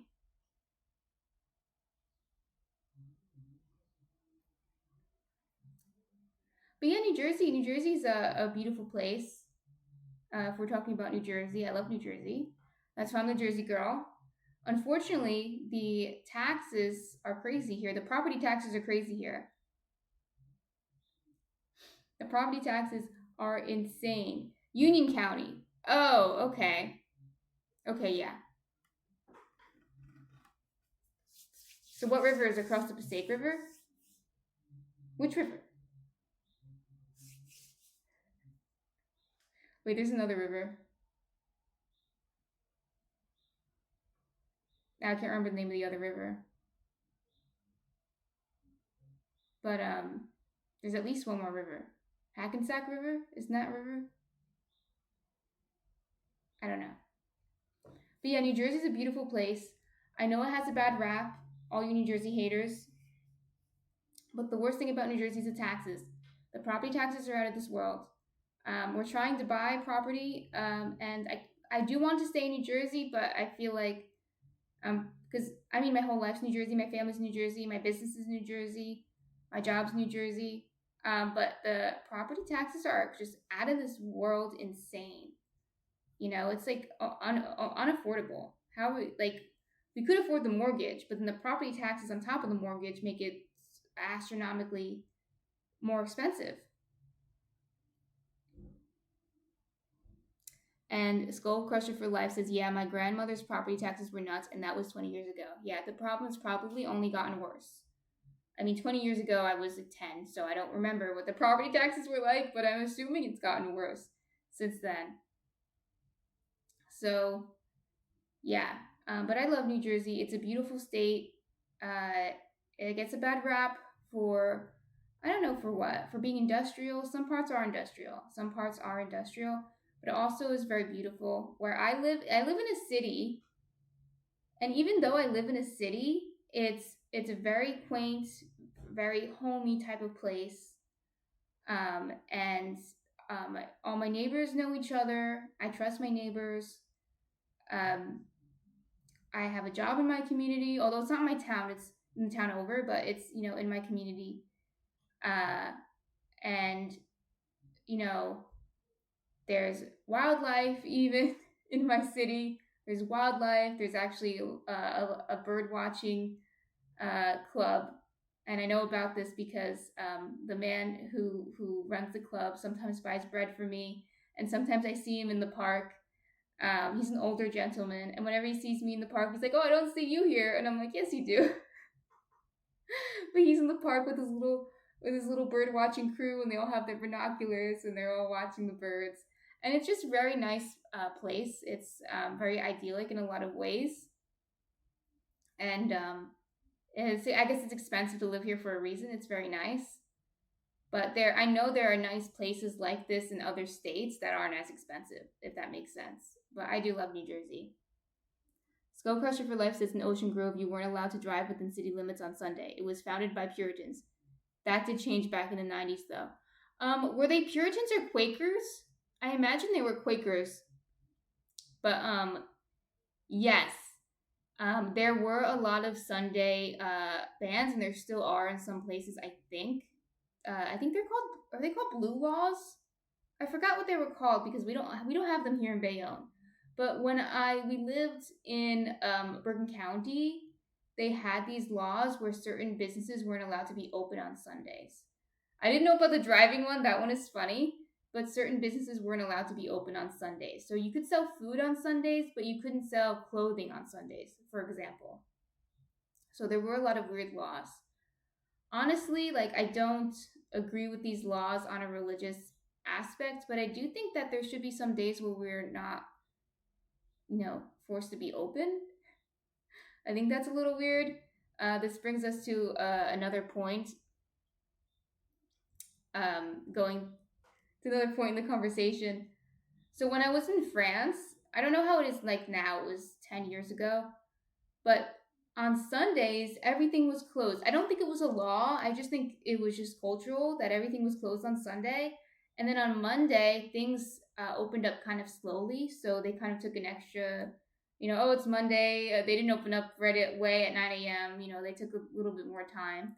And I guess an American would find that really annoying, but I kind of appreciate that to some extent. I know that productivity is important and it keeps us afloat, it keeps us the world going.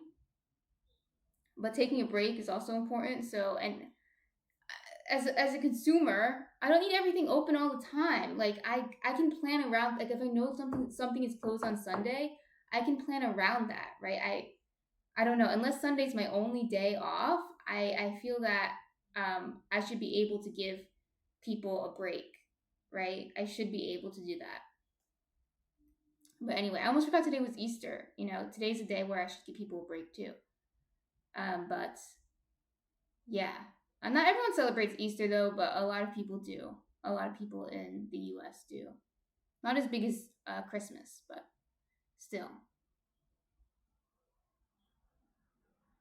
But yeah, there's. I don't think there were many, if any, Puritans the in New Jersey.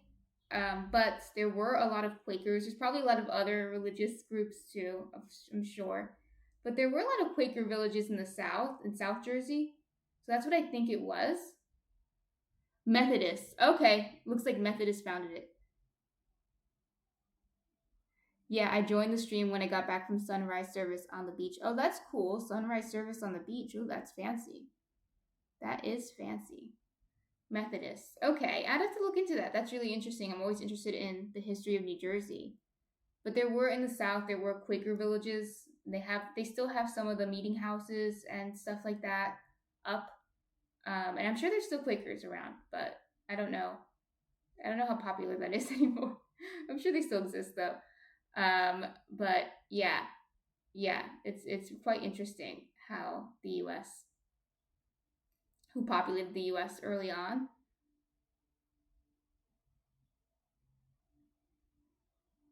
But yes, Skull Crusher for life. So you live down the shore, I'm assuming. Well, I think you told me. Oh, Florida, right? So how's Florida? Do you get eaten by alligators?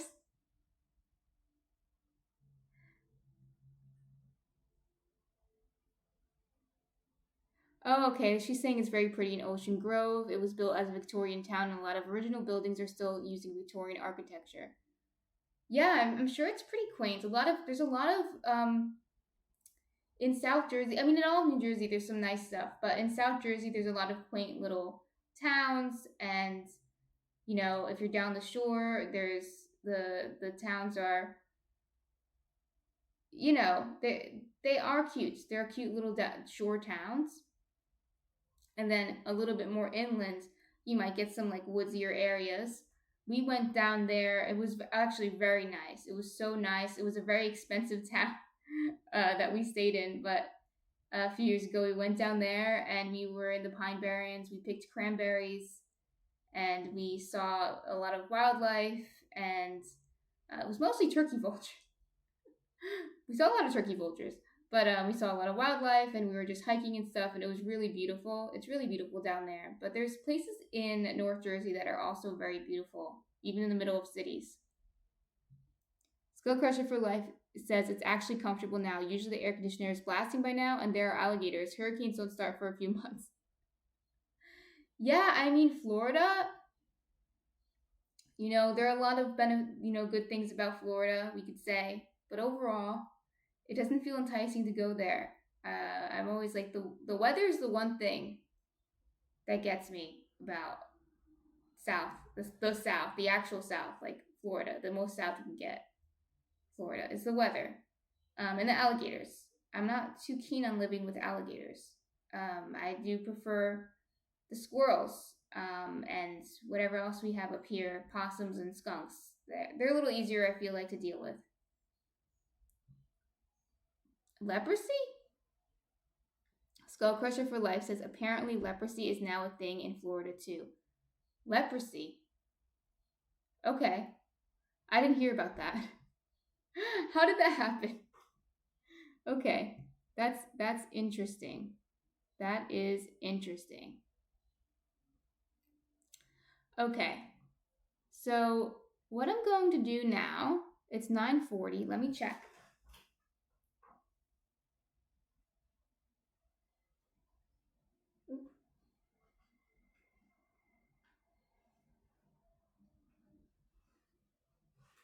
Yeah, I'm gonna have to move everything around. These are what they look like now. You can see they're puffed up. I'm gonna start moving stuff around. Two things carry leprosy, humans and armadillos. Did we get them from the armadillos? Is that possible? Okay, so what I'm going to do is I'm going to move.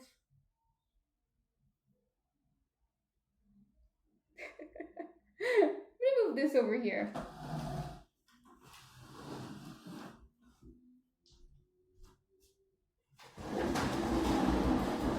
I'm going to move this over here. What are these? The rye ones?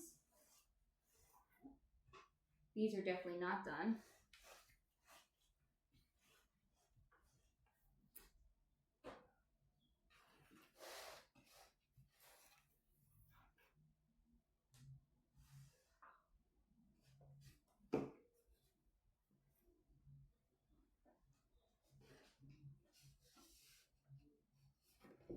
So someone got them from the armadillos. That's funny.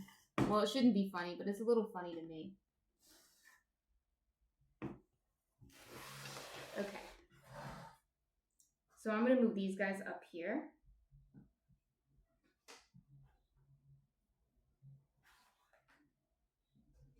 Because that's where I'm going to need them very soon. Very, very soon. God.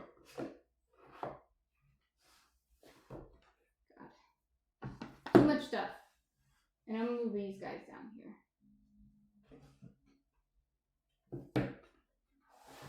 Okay. That's better. Okay. So Skull Crusher for Life says, yep, that's how someone got it here, and somehow it's spreading. Not good for a baking stream, though. Just Florida things. Florida things are good for a baking stream.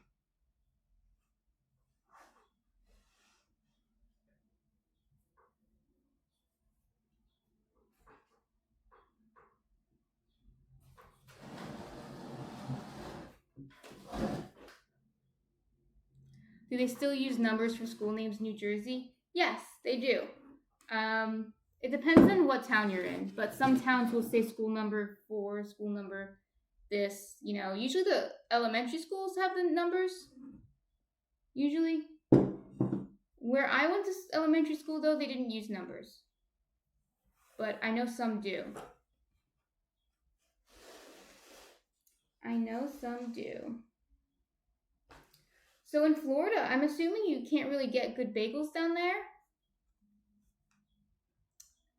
So let's see. So we have our bagels here. I have the sesame seeds.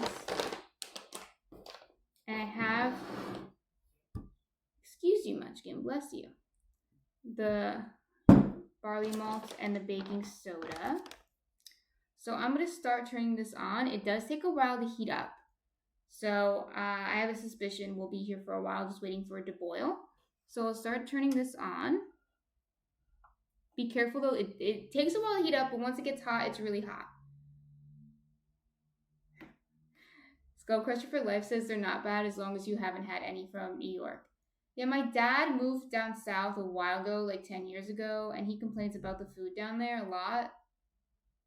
But he chose to move down there, so I mean, it is cheaper to move down there. To be fair, it's much more cost effective to move down there. But I guess you give some, and you take some. I would. My main gripe is actually the weather. Okay, I mean, not that we have perfect weather here, we don't. But it's only humid for 3 months, and then after that, we have at least 6 months of like okay weather. Then we have some months of really hot weather and some months of really cold weather, but we have some good weather. People complain all the time, but we have some okay weather, okay? I would rather deal with that than the humidity and alligators all year round. Okay, I hear it making noises, so that means it's on. So what I'm going to do now, I have these guys. They're almost done. They are poofed up. You can see they're poofed up. But while this is heating up, they'll finish. And I'm going to put the oven on and just set everything up in the oven, so that way when I'm ready to get these guys in the oven, I can just slide them in. So I'll do that. So I'll take that back into the other room. And yeah, I think that's all I have to do for right now.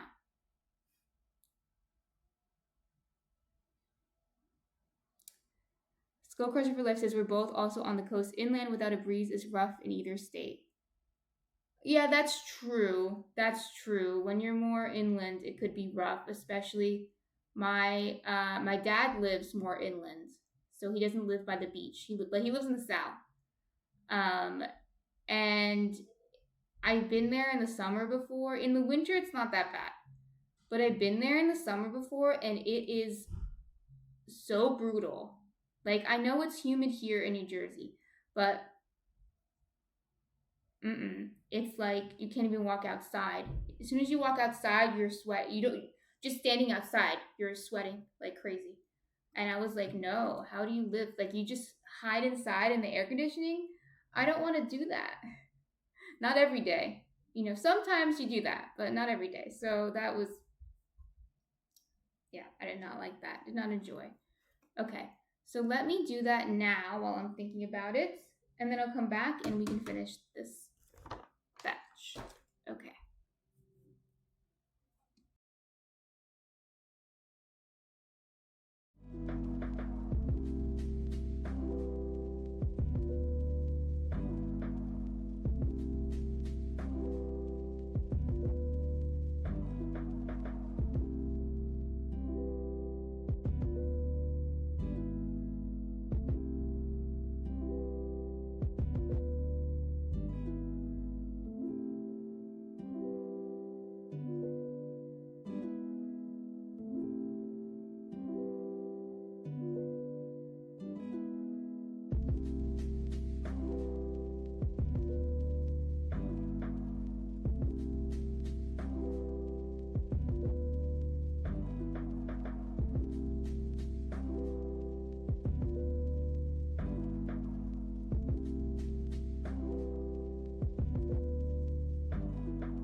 Okay, so I have the oven set up to 475 degrees Fahrenheit, and I have everything set up in there so I have 3 pans in there, so I can just roll these guys in as soon as I'm done boiling them and putting sesame seeds on them. So this is heating up. It's not boiling yet. So it'll take a few more minutes because, like I said, this takes a while to heat up. It's just an electric stove. It's treated me well so far. I've only really complained about it once or twice, maybe twice. So as far as electric stoves go, this one's pretty good. I prefer the gas stove though, of course. But for boiling things, it's fine, really. There's really no difference if you're just boiling something. If you're like frying something, I think there is a difference. Or searing something, I think there is a difference. But we're just boiling the bagels. You won't be able to tell the difference. So it is starting to heat up, but it's not boiling yet. So we'll get it to boiling, and then we'll lower the heat, and then we will just start, we'll put the barley malt syrup and the baking soda into here, and then we will just boil them for a few minutes on each side. Oh, that's another good point. The longer you boil it, the more crust you're going to get. I don't usually time it because these aren't for the sale. They're just for me. So I just kind of do it like as I feel correct. But it's really like 1 minute per side. 1 to 2 minutes per side. It should be good. But the longer you boil it, you're also going to get a kind of chewier and like denser interior the longer you boil it. So you don't just want to put it in and take it out. You do want to let it sit there for a little bit, but you don't have to put a timer on unless you really want to be precise, which I don't blame you for wanting to be precise. But 1 to 2 minutes on each side. So we're also going to flip it.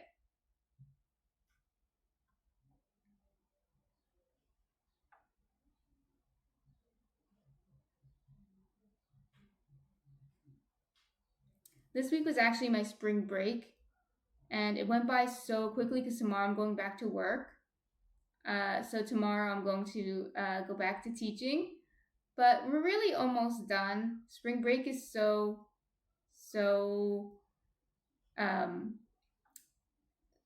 close to the end of the semester that it feels like, oh, now we're going back and now we're done. Skill question for life is not. I'd love to time it and measure out the baking soda so I could figure out what each method did to my bagels. Yeah, that is true. If you time it very precisely, you could do it. I'm going to measure out the baking soda. The thing I didn't measure out was the water. I always use this pot, and I always fill it up the same amount. So, but I have to. I think I wrote it in my recipe what size pot this is, and I should have looked at it before I started. But I believe it's a 3 or 4 quart pot, and I just filled it up to the top, or almost to the top. You need enough space to put the bagels in. You don't want to fill it up to the tippy top or you'll make a mess. But yeah, measuring would help with that. But yeah, I'm going to measure out a teaspoon of baking soda in it, and then about a tablespoon of the barley malt syrup into it. 1 to 2 minutes on each side boiling.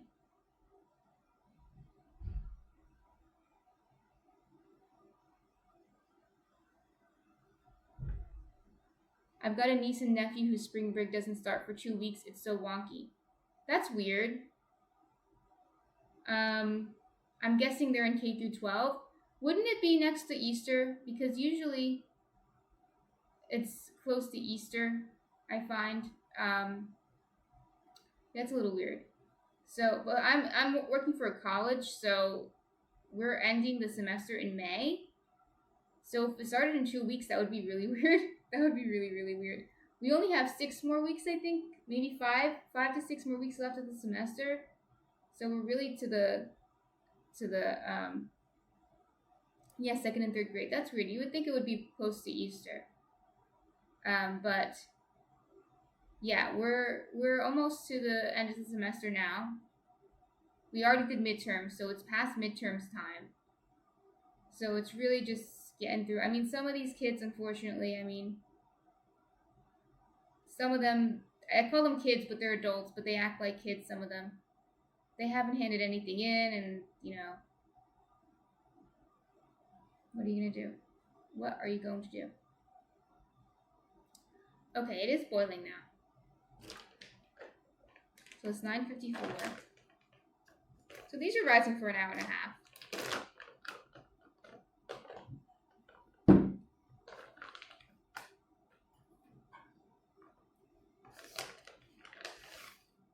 I'm gonna put a teaspoon in of baking soda, and it's gonna go. That's what you want. You want that. You want it to react. And then I'm going to put. Did I already lower it? Yeah, lower it a little bit.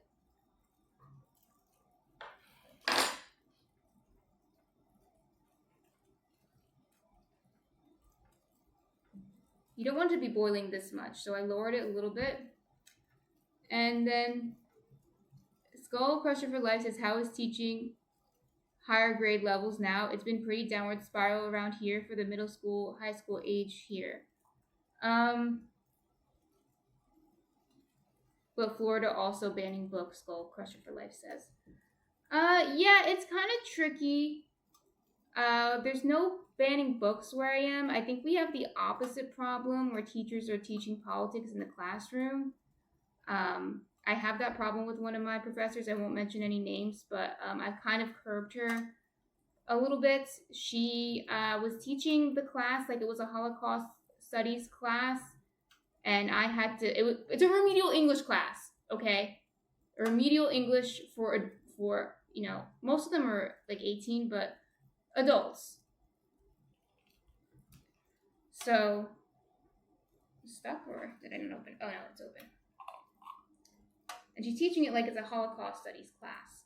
So I think we have the opposite problem here, and especially in higher education, it's really wonky. It's the opposite of wonky of what you're having.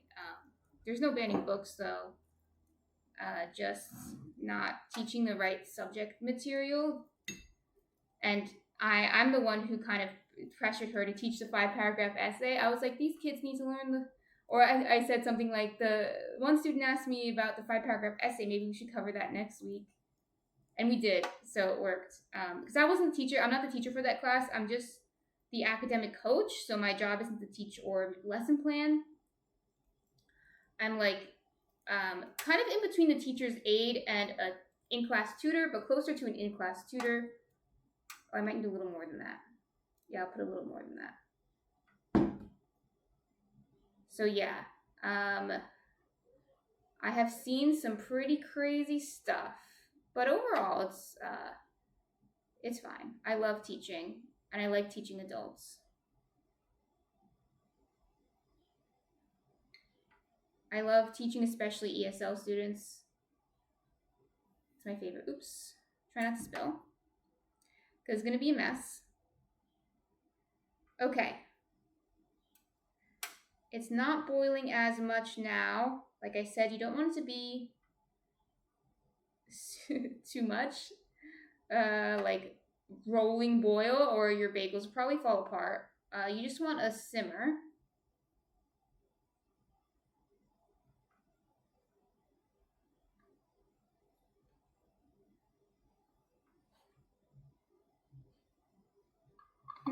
Yeah, English class should probably cover English and less history. Yeah, but it was like a political diatribe. It was kind of crazy. But sometimes I expect stuff like this at this level.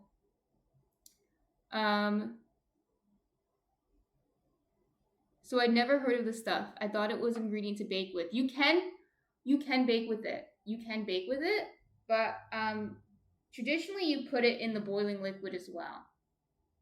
I think some people do put it in the bagel dough, but you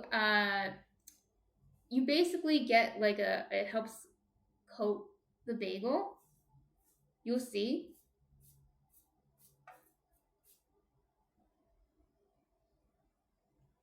Some people use molasses,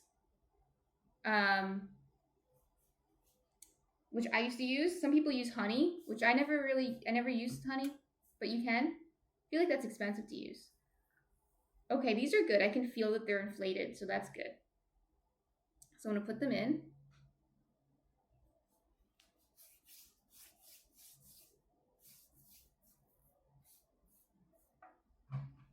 And then I'll wait a minute or so. The water is at a good simmer right now. It's perfect.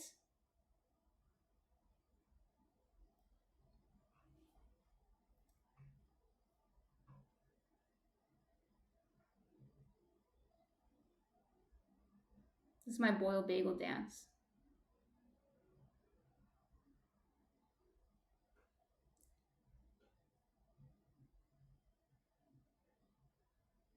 No, I don't need to get them dry before I toss them in the oven. I'm going to leave them wet.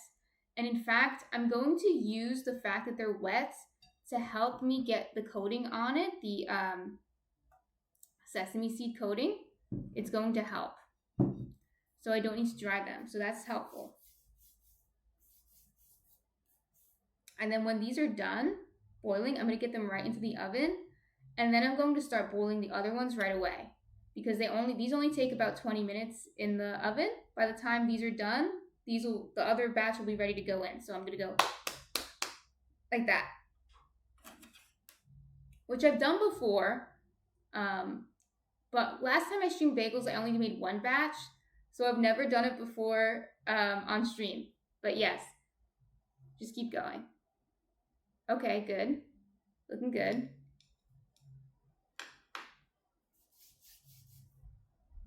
But yeah, you don't need to dry them. You just get them right into the oven.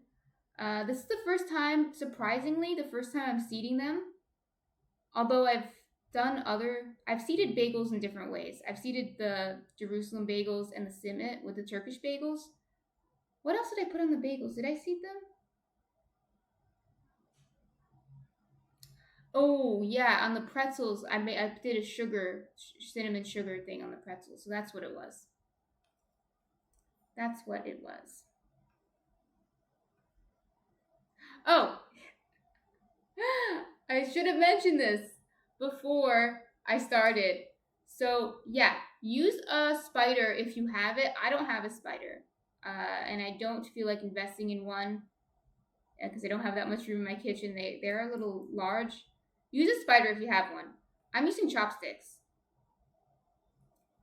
So if you want to use chopsticks, you can. I just flipped it with a chopstick, you saw. I'll do it again for you so you can see. I should have mentioned it before I started. So yeah, let me take it out with the chopstick and then I'll show you me flipping it with a chopstick. So I just kind of do that and I take it right out.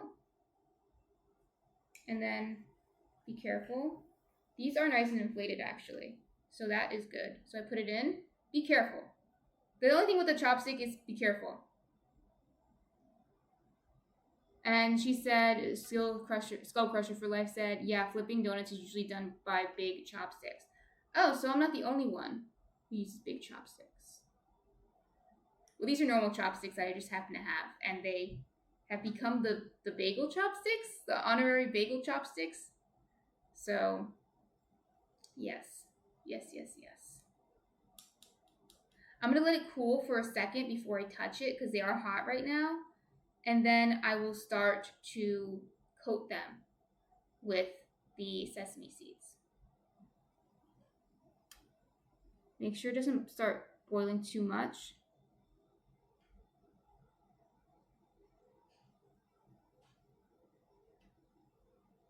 So I'm just going to take it and I put it into the hole and then I flip it. So I put the chopsticks right into the hole and then I flip it. I have to get a second webcam. There's a lot of things I have to do that'll be a learning curve for me, but I can do it. But I do want it to show you things like this. But essentially, I put it into the hole like that, and then I flip it. This one, I got a little dough on it. No bueno.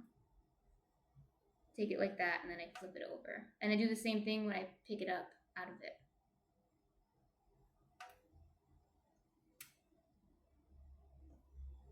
I keep turning it down. I'll probably have to turn it back up eventually. But it is boiling right now, and I want it to just simmer. I don't want it to overboil. So let me take this out.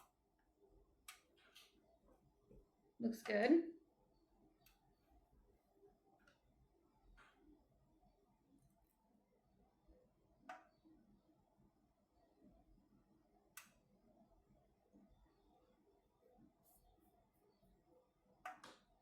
So 1 to 2 minutes, flip, then 1 to 2 minutes more.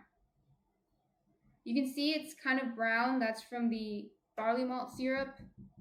It helps create the crust. Right? If you look up other bagel recipes, like at home bagel recipes, they will use some kind of sugar in the boiling water. But barley malt syrup is traditional. So one thing I'm using is traditional, the barley malt syrup, but the baking soda is not traditional. Lye is usually used, but I'm not there yet. And I also don't think most of you will want to use lye in your kitchen, so it's not really worth showing you to use how to use lye. Let's see, a few more seconds. It's good now. It's at a good simmer now. I might need to turn it back up later. Okay, flip.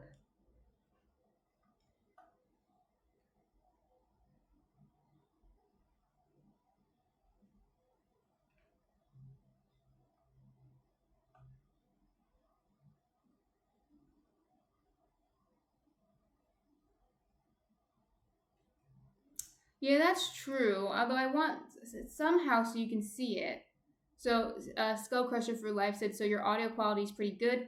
Thank you. I'm using a computer audio. I actually got a mic like a few weeks ago to try to upgrade it, and the mic was not as good as my computer, so I returned the mic. It was kind of annoying. So thank you. I'm glad that you can hear really well my audio because it is my computer audio. And a second webcam above heat tends to steam. Yeah, you're right. That's a good point. I do want to get something so you could see it, but maybe a different angle or something, so you could just see what I'm doing here. That's a good point. All right. So let me get this with my hands.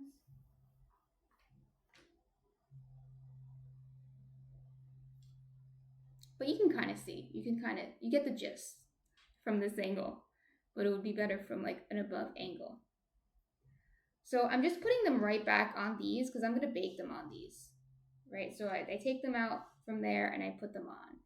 And then I'm going to have to move this a little bit so you can see that's the oven done preheating. So that's good. So by the time these are all done, I'll be ready just to dunk it into there. But yeah, I'll move this a little bit so you can see. They do, but they're the perfect shape. So these silicone pads are specifically for bread tins,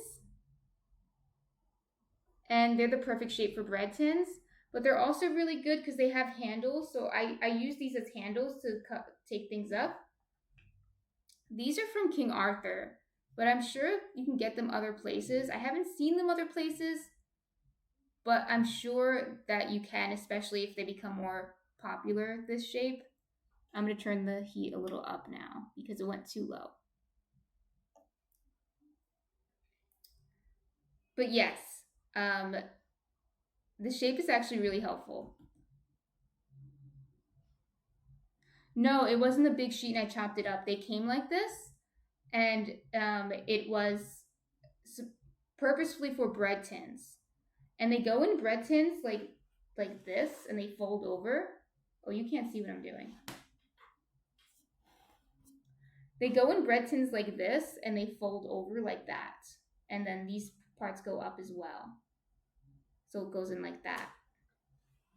But they are really helpful. I have another stream where I made, do I? Yes, I did. I made sandwich bread like a while ago. And I think I have a clip that's called That's Smart, SMORT, where I put this into the bread tin. And somebody said, that's smart. That's why I put that there. It is smart. It's a smart invention. So,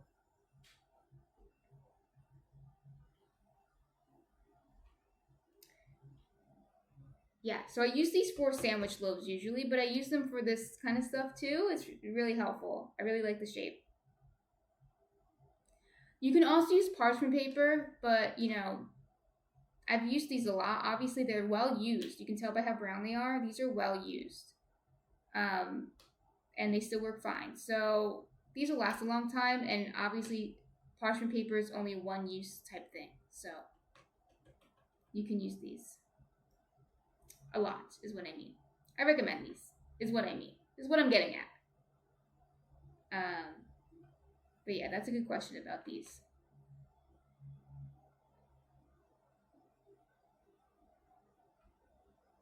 We are bageling it up today. Okay.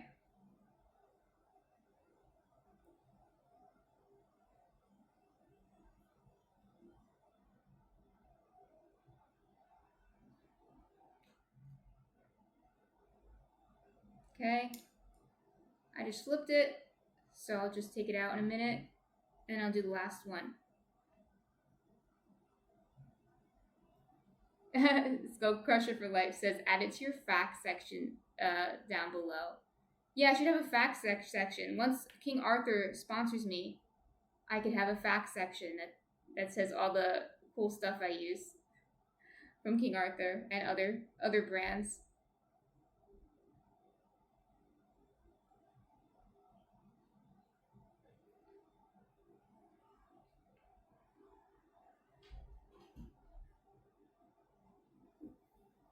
Okay. So I can start breading these. Not breading. Let me see if you can see. Sesame seeding these. I'm going to start sesame seeding these. See how they stick? Oops. That's because the bagel's wet. So I'm putting them back. Be careful.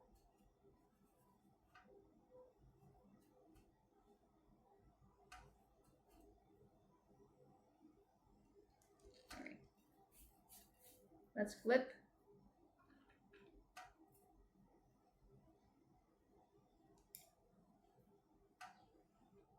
There you go.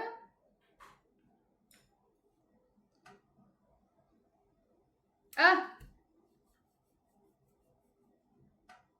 Skull Crusher for Life, thank you. That's so funny. Yeah, I'll look into that actually.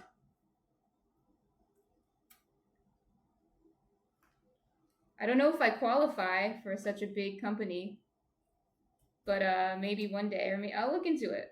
That's hilarious.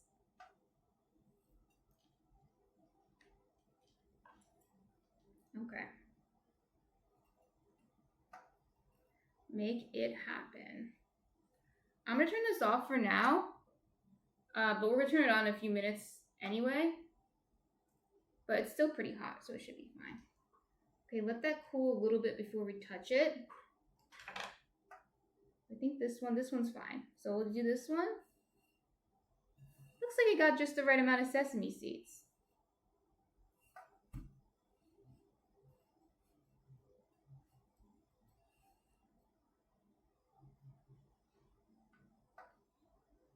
That's still hot. So wait 1 minute for that to cool. Then I'm going to do this one, the last one, cover it with sesame seeds. Then I'm going to get these guys right into the oven and we'll start the next batch right away. So that way everything will be hopefully smooth. Just go one into the other, into the other.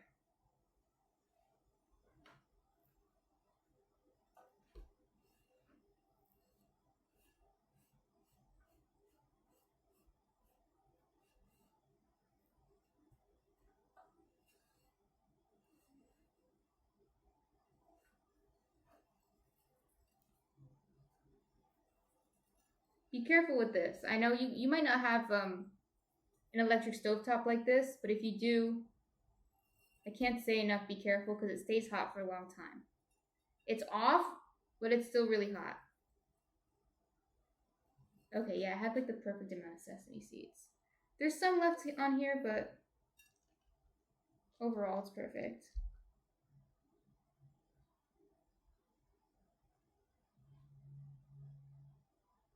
That's a good question.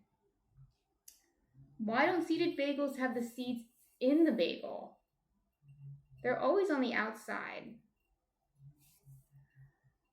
I feel like this has to do with an add-in problem. And by that I mean when you add things to doughs, it changes the texture of the dough, Like when I added the blueberries to the dough, it changed the texture of the dough. That dough is a little bit different. And I think the problem is when you add seeds to the dough, it's going to soak up some of the hydration in the dough. That shouldn't be such a big problem. Like there are ways to mitigate that. You can just add more hydration to the dough or you can soak the seeds.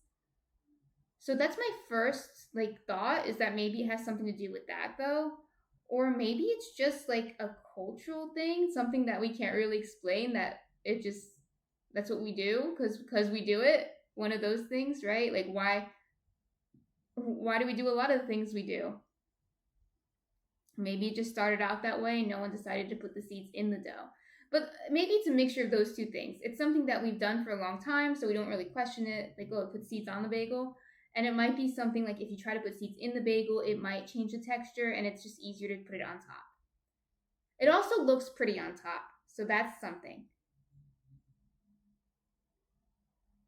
Poppy seed cake is delicious. Yeah, poppy seed cake is really good. But okay, I'll be right back though. We'll come back and we can talk about poppy seed cake. So I'm gonna put these right into the oven and we'll get started on the next batch. I'm going to lower the oven temperature to 425 degrees when I put them in. So give me 2 seconds and I'll be right back.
Hello, I'm back.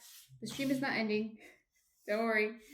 Um, so I am turning on this again, or I just turned on this again. So it's still really hot though. So let me get. We're doing the rye next because we want to go in order.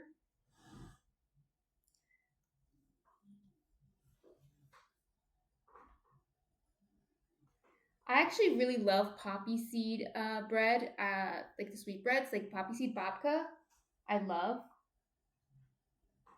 But the thing with the poppy seed breads, usually they make it into a paste. They make the poppy seed into a paste, to a sweet paste, and they put that into the bread. They layer into the bread somehow, either as like a filling, or as, yeah, it's like a filling. I can't think of another way they use it. It's a filling. But depends on if they're going to put it right in the center or if they're going to weave it in like that, like in a babka.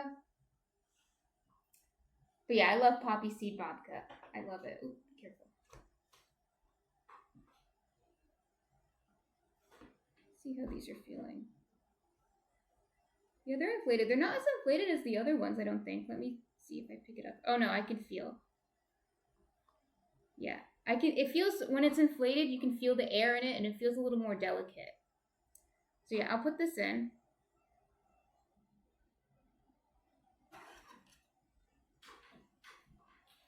So we'll do the same thing we did before. 1 to 2 minutes on each side. And right now, the other bagels, I should say, are in the oven for 25 minutes at 425 degrees Fahrenheit. Yeah, they're in the bagel. The bagels are in the oven for 25 minutes at 425 degrees Fahrenheit. So they're all going to cook for that same amount of time. So by the time this is done, by the time that I didn't read your mind. I just should have said that earlier as soon as I got back. Because that's a good question. What did I just do? So as soon as, when these are done, those should be almost done, essentially.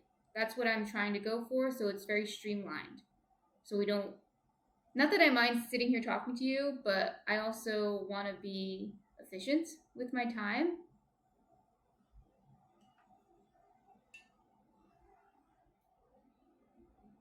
These look good. These look good. It's almost 10:30 now, for example. I think we'll be here for another hour and a half at least. And I said we'd probably end between 12 p.m. and 1 p.m., so about right. I was about right with that time. Before, I don't know why I put 8 a.m. to 11 a.m. I think I forgot about the extra time for proofing. And I was just like, no, it's going to take way longer than that. Yeah, Skull Crusher for life. Good question. So my website does have pricing for bread because I do sell the bread. And last year I did go to the Bayonne Farmers Market in the summer. I'm not doing it this year, unfortunately, because last year I was I was making too much bread. My oven couldn't handle it. I couldn't handle it myself with the equipment I had. I was really popular though, so that's good. Oh, now it's going a little too much. Put it down a little. So yeah, that's good that I was so popular. I was honored that everyone wanted to try my bread. This year I'm going to scale it down because until we get a bigger space, I can't possibly do that much. So I'm going to just do it to order this year and not go to the farmer's market. But hopefully soon I'll go back to the farmer's market because it is good exposure for me and everything. So I am excited about that. I'm excited about that. But this year, I'll announce it on my Instagram. And I did mention it yesterday. But I will start selling probably the last week of May. And I'll update my prices and my my menu and everything. It'll probably be a little bit of a smaller menu, but the good thing about that is I can make to order, so that means that if you want something special, I could potentially do it. Skull Crusher for Life says, when I went to college, there was a nice old lady who made empanadas. When she ran out for the day, she was out. Try again tomorrow. That's what I had to do. Yeah, so when I ran out, it was it.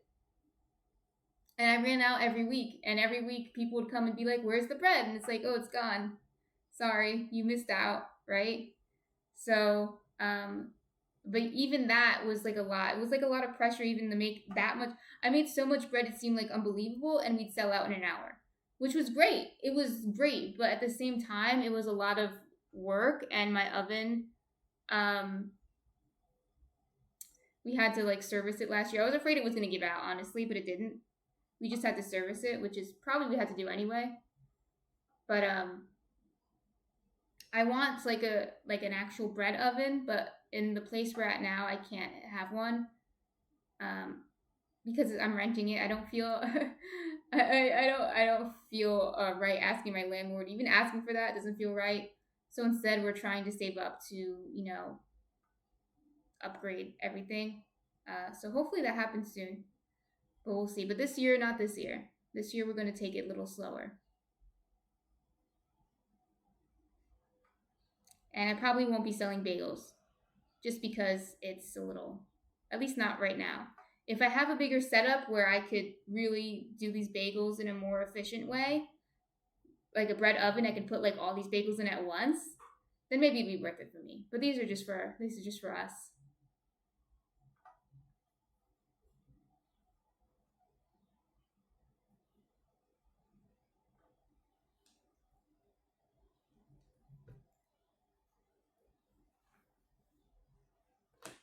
These look really good.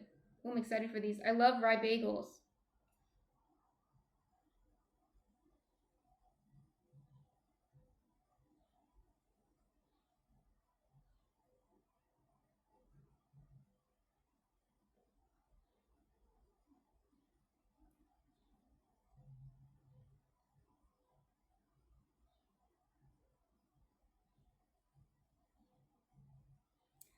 Yes, Go Crusher for Life. Like there definitely are places like that, but then I'd have to get. It's possible. She was talk. Sorry, let me tell everyone who's listening what she said. She said maybe there's a timeshare kitchen where you could just reserve cooking time. It's possible. I don't know if there's a kitchen that has quite the equipment that I would want.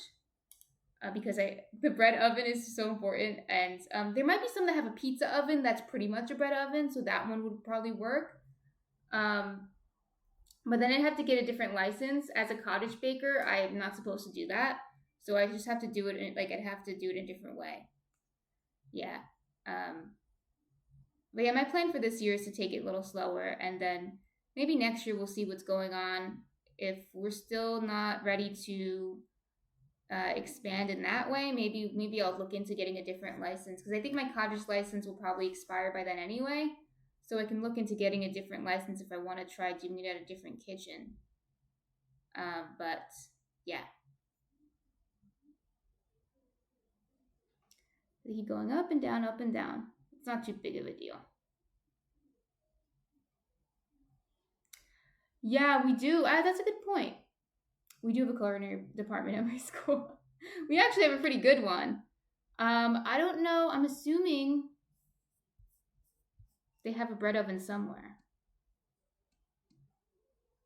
Oh wait, what did I just do? Okay. I'm assuming they have a bread oven somewhere. That is actually a really good point. It would be a little annoying because I'd have to take the bus up to my school with all my bread. I think that might be impossible. But there's probably a way. If there's a will, there's a way. Skull Crusher for Life says my brother ran an entire business out of the machine shop at his local community college he was attending. Talk to the head of the program. Yeah, that's a good point. I actually didn't think of using my school. I like to keep my business separate. I think that's why. But they all know I'm doing it now. At first they didn't, but now they do.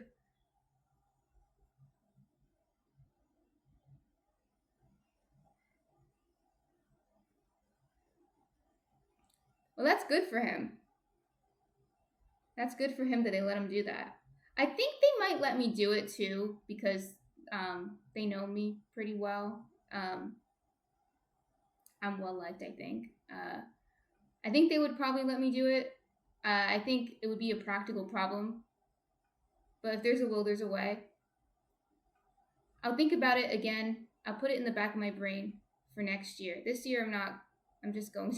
I'm just gonna take it slower this year, but we'll see where I'm at next year, and then we'll see about if I could manage that.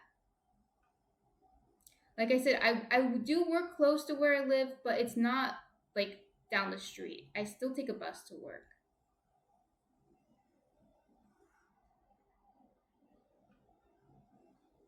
But my school actually has a really good culinary program. And a lot of the students that I work with are culinary students, and they're great. Yeah, the culinary students are usually really great. And even when we have events, usually the culinary department will cater for us and they'll cook for us too. So yeah, we do have a pretty robust culinary department.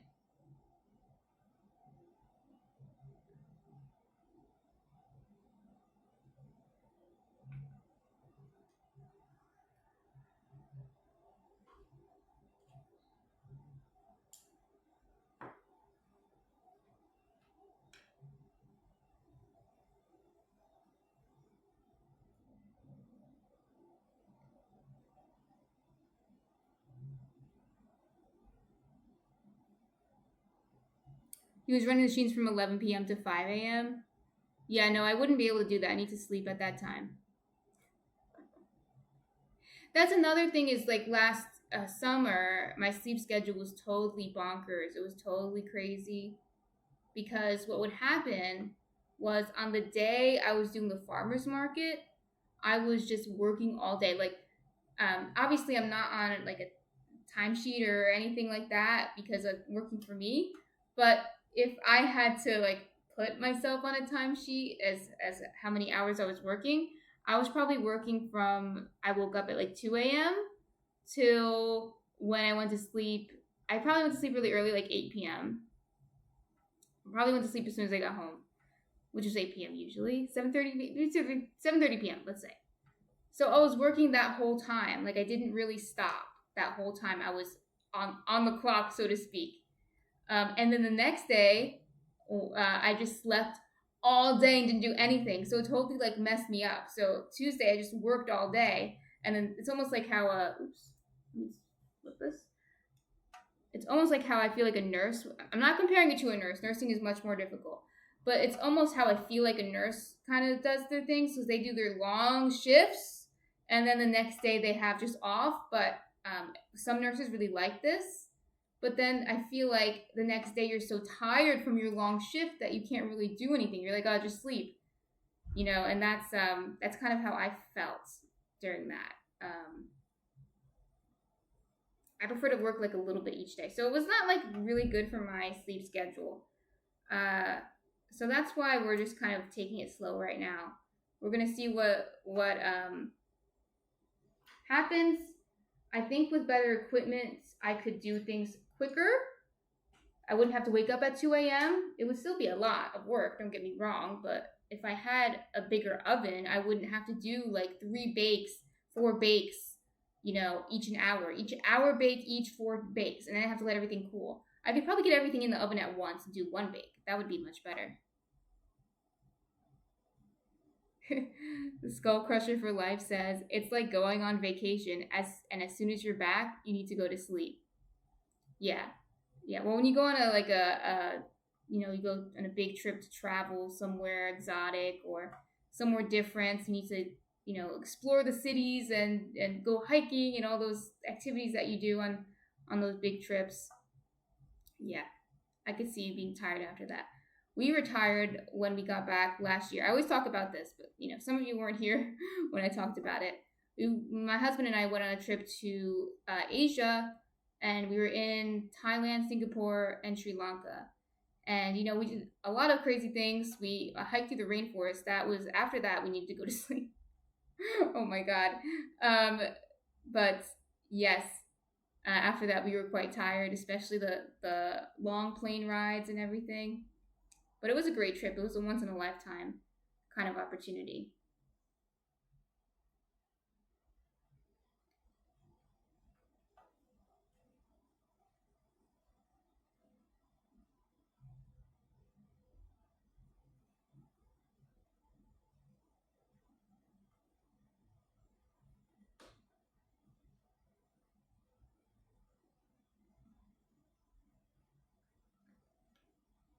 Skull Crusher for Life says also, since your school has a culinary program, check with asset management. See what they're doing with older cooking items when they upgrade. My school uses an auction website to get rid of the stuff for dirt cheap versus retail. That's actually a really good point. Right now, I'm not looking for new equipment, but because I will need it. That's the one thing I do really need, and that's the one thing I can't really get into here, into my apartment. But once we have a larger space, that's a good place to look for cheap equipment, especially the bigger stuff that's usually really expensive. Nabo Master, thank you for subscribing, Nabo Master. I really appreciate it.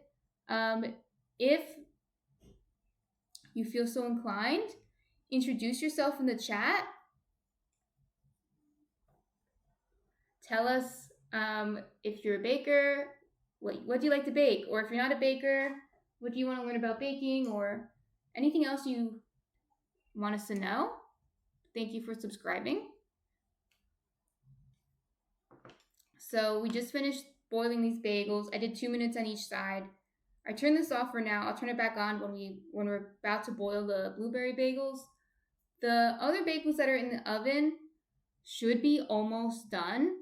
They should be done in less than 10 minutes. I'm not sure because I don't have the timer on me. And I forgot what time it was when we got back, but I feel like they're going to be done in about 5 minutes. And then I'm going to take those out and put these right in. So it's going to go whoop, whoop, like, then we're going to boil the blueberry bagels. So keep going. I'm not going to show you the bagels yet, the finished bagels yet. I've decided just now. The decision came to me just now. I'm not going to show you the finished bagels yet because I just want to boil everything first.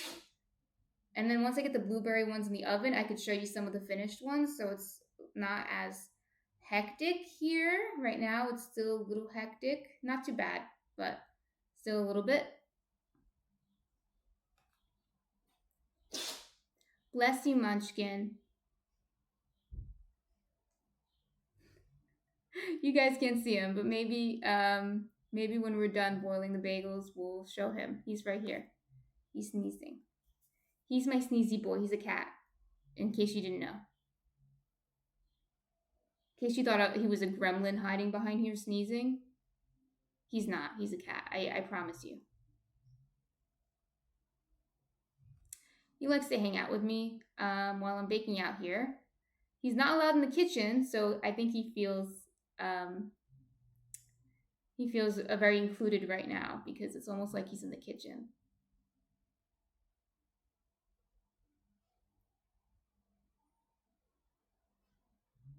$10:21. Oh, 10:21. Okay. So 17 minutes. Okay, so like 8 minutes. So 8 more minutes. Okay. So we'll wait 8 more minutes and then we'll put that in. So we boiled these maybe a little fast.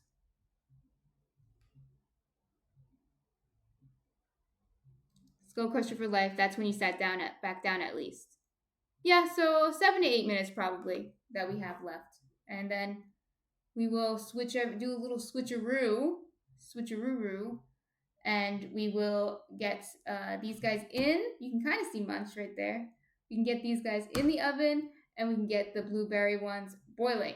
And then we'll do the same thing again. And then we'll have 18 bagels, which you probably won't have. If you missed it yesterday we made the dough. So those of you, I know Skull Crusher for Life said she was here yesterday. I think I have some lurkers here, though. If you weren't here yesterday, we made the dough yesterday. And that stream is on Twitch, on my Twitch page, and it'll be there for 2 weeks. And I'll put it back on YouTube. So if you miss it, if you want to go back and rewatch it after 2 weeks, it'll be on my YouTube page, which is also at Jersey Girl Bread Shop. Everything is at Jersey Girl Bread Shop. So if you missed it yesterday, you can go back and watch that so you can see us actually make the dough. Today, we just shaped the dough, boiled it, and now we're baking it. we're at the boiling and baking stage, and then we'll have bagels. So that's great. So, and if you're interested in sourdough, and you don't know where to start, I'm really a sourdough advocate here. That's my job. Number one sourdough advocate. I think everyone should try to make a sourdough starter.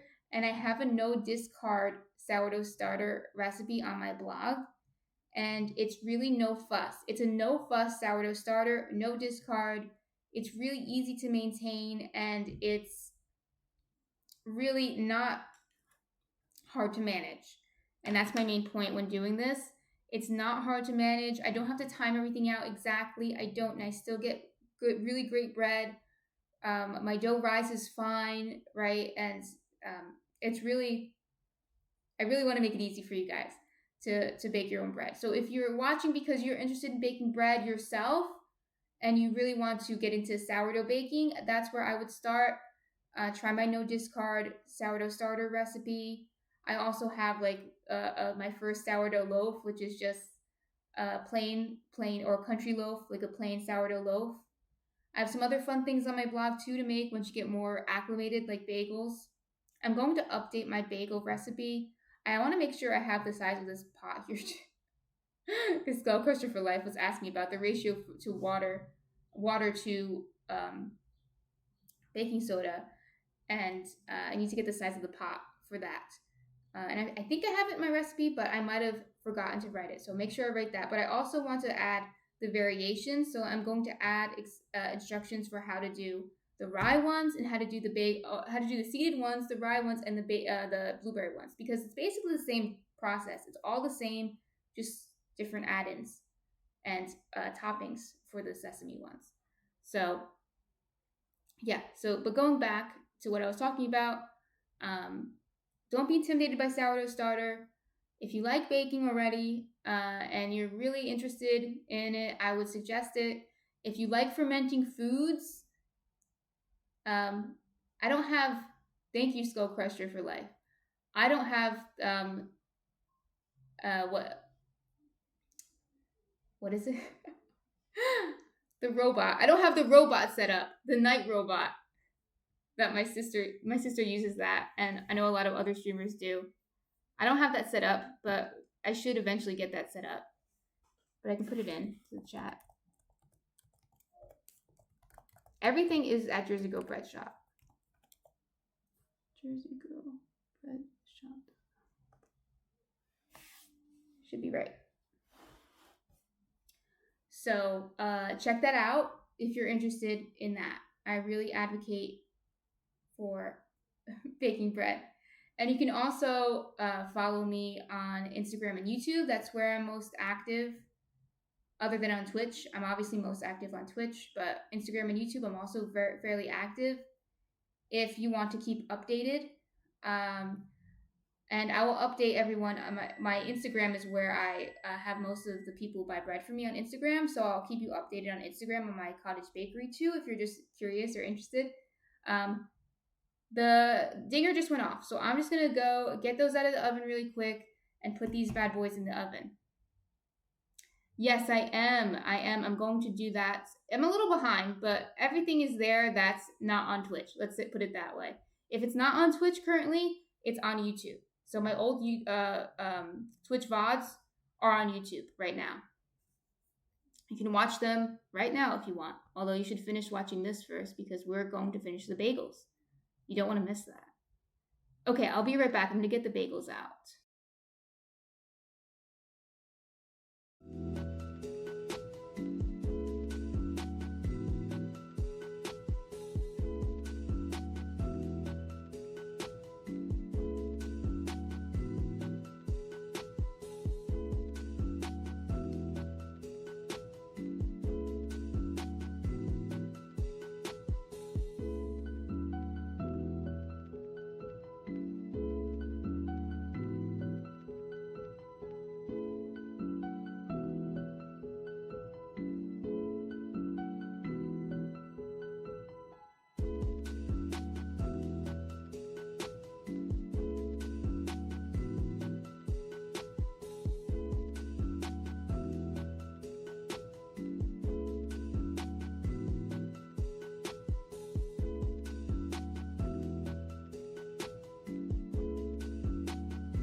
Hello, everyone.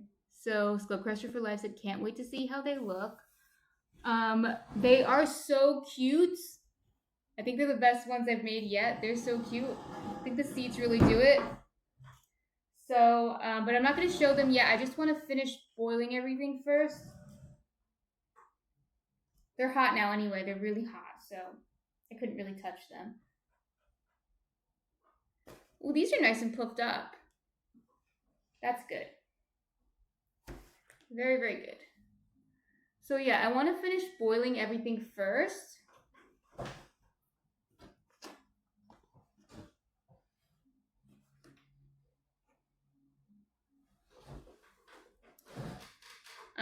So that way I can clean up this area of all this stuff and I can bring everything out together. It won't take that long anyway. Before you know it, we'll be looking at the bagels. Done. Complete. So here's our last batch. This I have never done before. I said earlier that I'm not a big blueberry bagel person. That's not what I'd usually order. However, one, they look really pretty. And I love blueberries, so I had to try it. And so I tried it on stream for the first time with you guys. So we made the dough yesterday, like we made the other two doughs together on stream. And now I'm going to boil them and bake them like I did before. The dough is, I feel like it's a little more fragile because of the added blueberries. So that's my only thing that might go a little wrong. But other than that, I think they came out good. So let's see. I'm letting this reheat a little bit. Okay, yeah, that's good. Yeah, these are nice and puffy, so that's good. So let them do 1 to 2 minutes on each side, just like the other ones.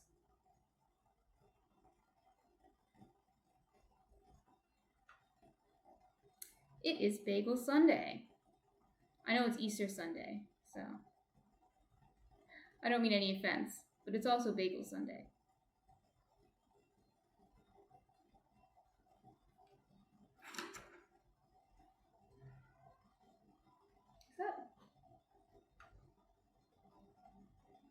Munchkin. Do you need to re-add the baking soda after each bag or more of the extra stuff? No, I don't add baking soda after each batch. I've never had a problem doing 3 batches in a row without adding needing to add more baking soda. I've never made more than 3 batches in a row. I don't know if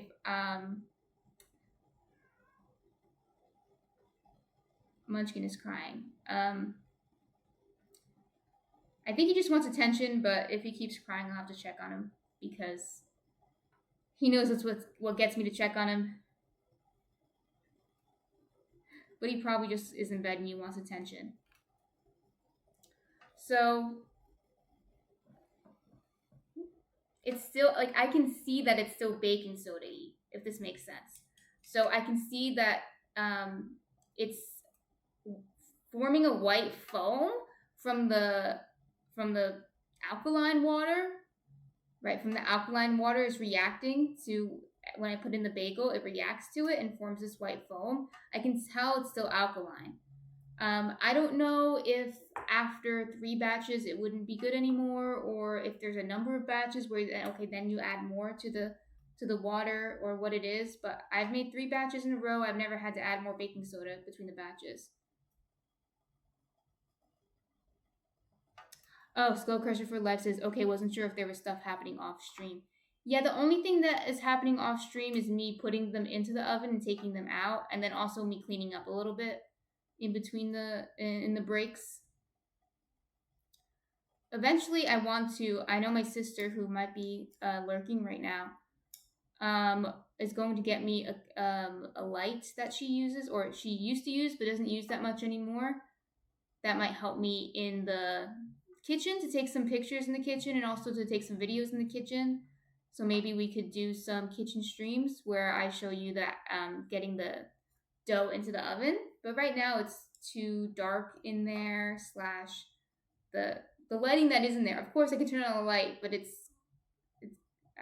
lack of a better word, it's crappy. It's not nice light.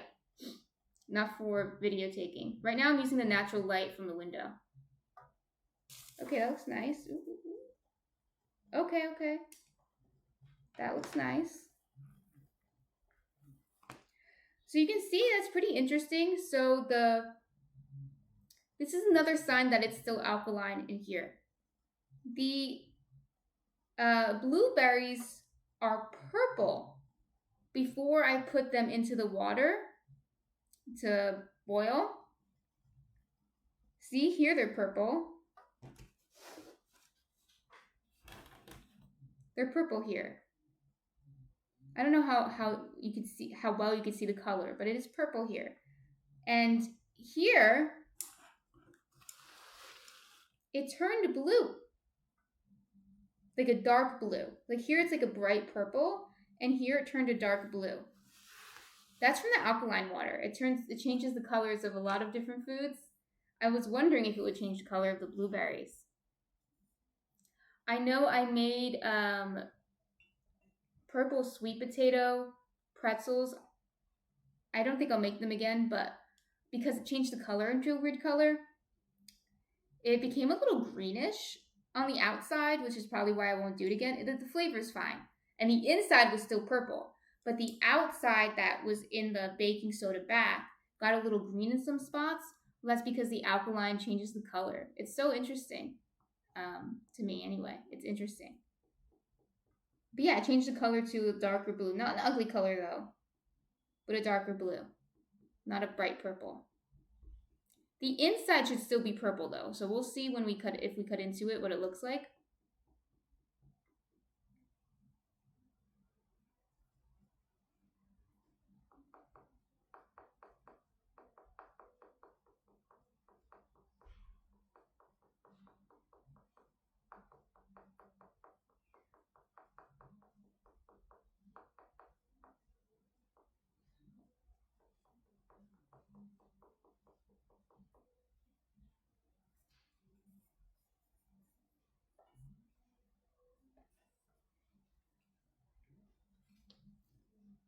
See, this one too is blue.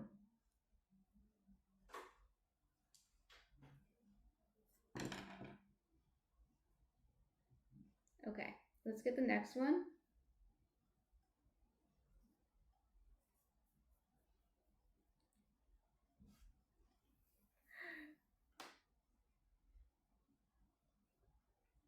So Skull Crusher asked, how long do you have to wait before you get to eat your first fresh bagel after 2 days of work? I can eat them right when I'm done with this stream, probably. But yeah, I think when it comes to bagels, you can eat them kind of right away, but I would let them cool for like 15 to 30 minutes before cutting into them, I guess, to be on the safe side. It's not like with a loaf of bread, like you're not going to ruin it by cutting it into it when it's hot. Like with a loaf of bread, I would wait until it's cooled before cutting into it.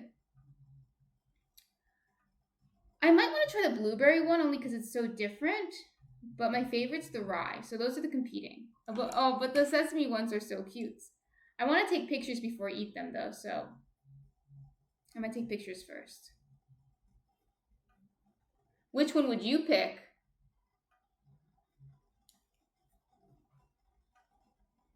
I think you said you like blueberry, but which one would you pick?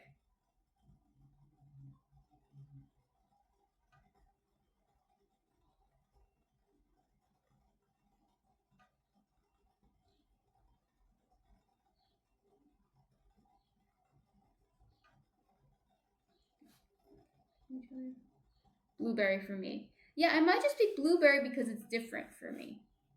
And, you know, I'm curious how these came out, so that's why I might pick it. But rye is my favorite. I didn't make any plain or cinnamon raisin ones. Yeah, I feel like the cinnamon raisin ones are controversial. Maybe I'll make that. I'm not so keen on making that, but I will probably eventually. The plain ones I made before, so that's why I decided not to make them. I made them on stream a few weeks ago, maybe a month ago at this point. So because of that, I decided to do something different. I wanted to do a bagel week again, but I wanted to do one a little different, so I decided to do 3 flavors. I gave myself a little bit of a challenge. Let's do 3 different flavors. And so here we are. Here we are. But yeah, I didn't even think to do a cinnamon raisin one. I'm sorry. I thought seeded for sure, sesame or rye for sure.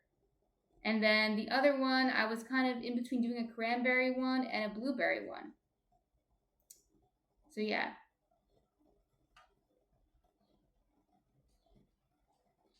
So Skull Crusher for Life says, so one thing I tried that I surprisingly hated was a chocolate chip bagel.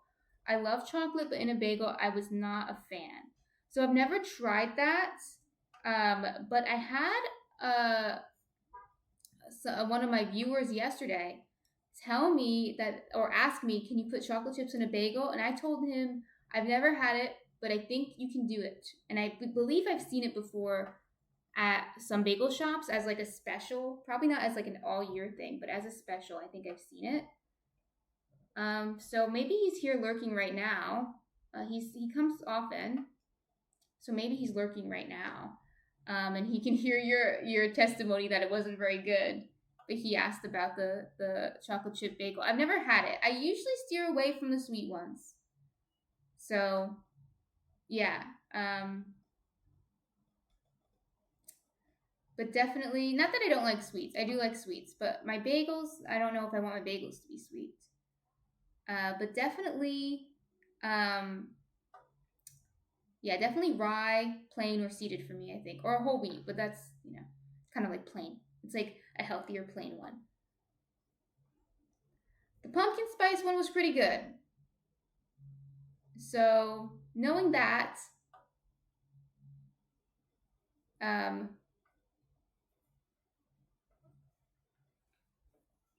optimistic for these blueberry ones.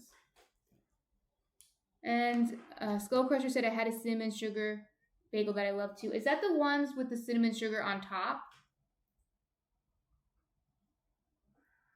I know there's a trend for making it with the cinnamon sugar just kind of like on top of the bagel instead of inside of the bagel. It becomes a crunchy topping. I've seen that before.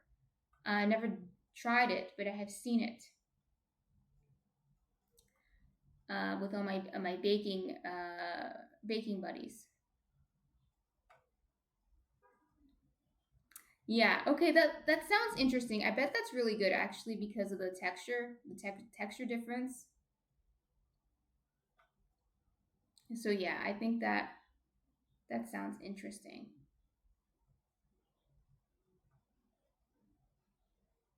The water actually is almost this doesn't happen to me. I wonder if it's because of the electric stove. I'm not sure.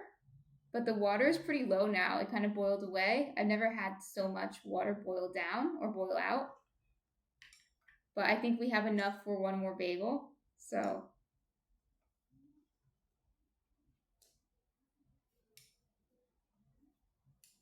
that's good. That's all we need.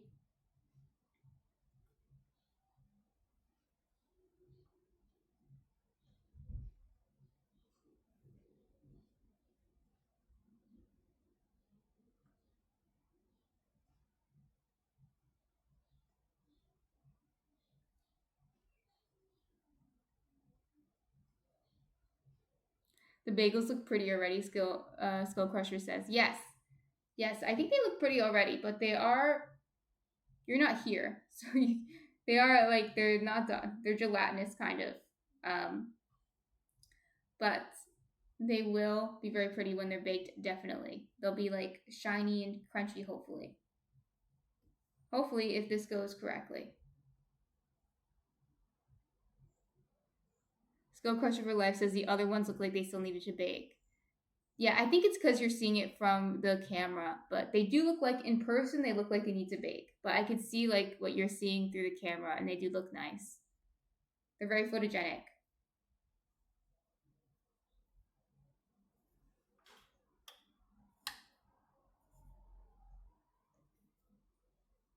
Okay, one more. Careful.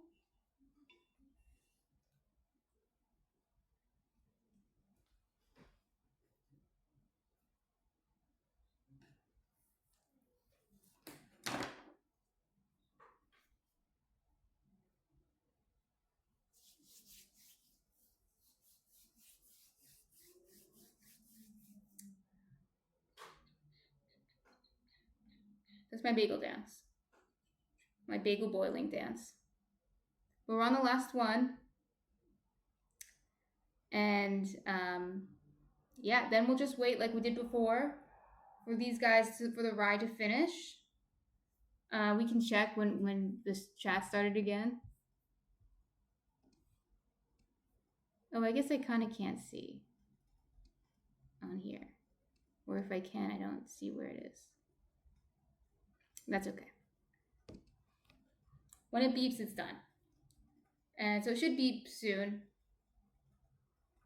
And then we will do the same thing. We'll do a little switcheroo. I can clean up a little bit.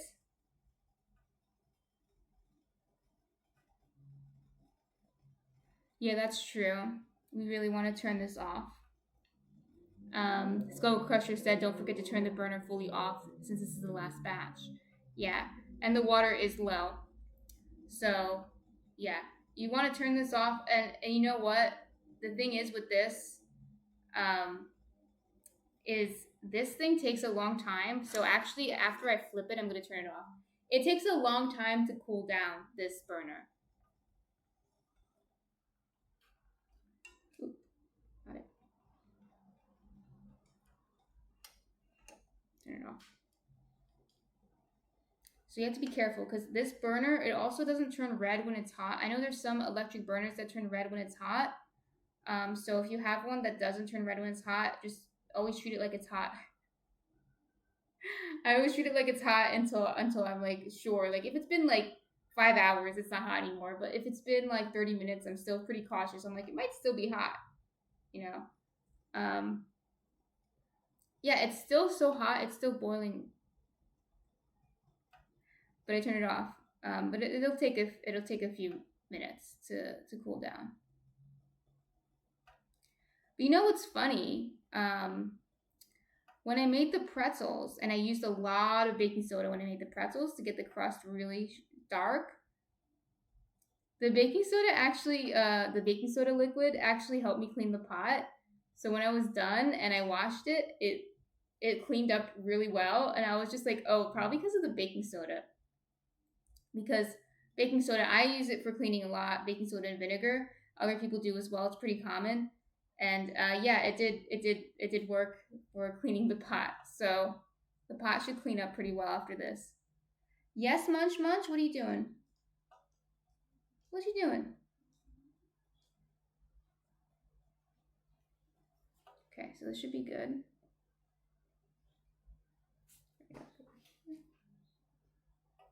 Okay.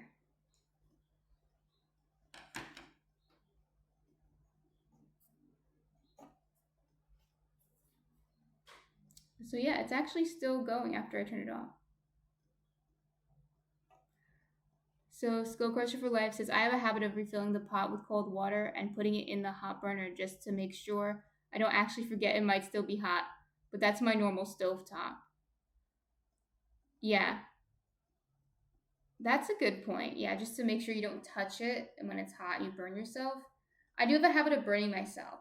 I haven't burnt myself with this yet though. I'm very cautious with this. Sometimes in my oven I burn myself just because I'm always in my oven. I'm like literally sitting in my oven all the time. Like I'm Hansel and Gretel. Or the witch from Hansel and Gretel, I think, gets pushed into the oven. But no, I do have a habit of burning myself, so I have to be careful. This I'm so careful with though.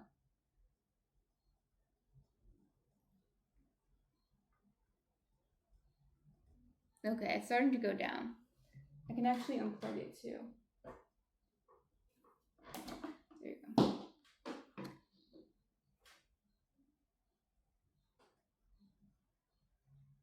So yeah, now these guys are all boiled. And they're looking good. They're looking ready to go.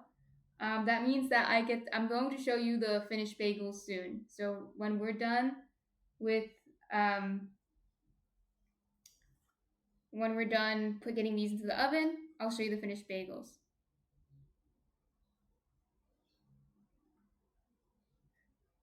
Skull crusher for life. When I was working in a bakery with a walk-in oven, I'd bang my arm on that oven door all the time. There was always something. Yeah. So you were literally hanging out in the oven, just sitting in the oven. Yeah, a walk-in oven. Is that when you worked at the supermarket or somewhere else? The kind of oven I want isn't a walk-in one. It would be like a stone oven with the decks, the different decks.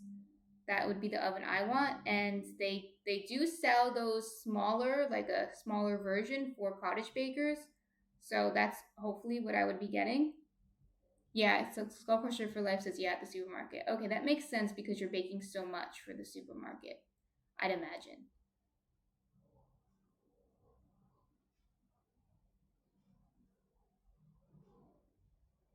It's finally stopping boiling, so that's good.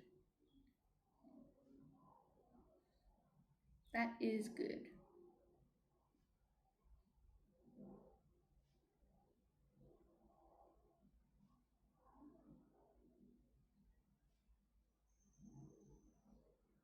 You could put Skull Crusher for Life said you could put an entire 6 foot tall rack with 9 to 16 shelves on it. So 6 foot tall rack. Yeah, it's a lot.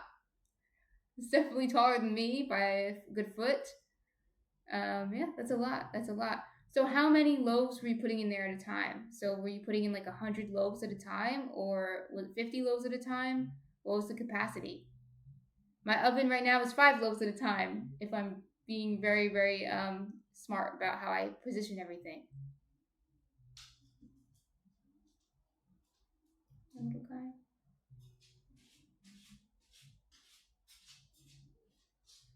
He's drinking water. I know it looks like he's digging, but he does that when he drinks water.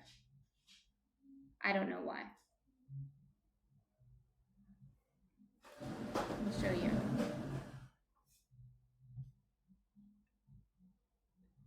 He's a cutie. He is a cutie. He's a doll.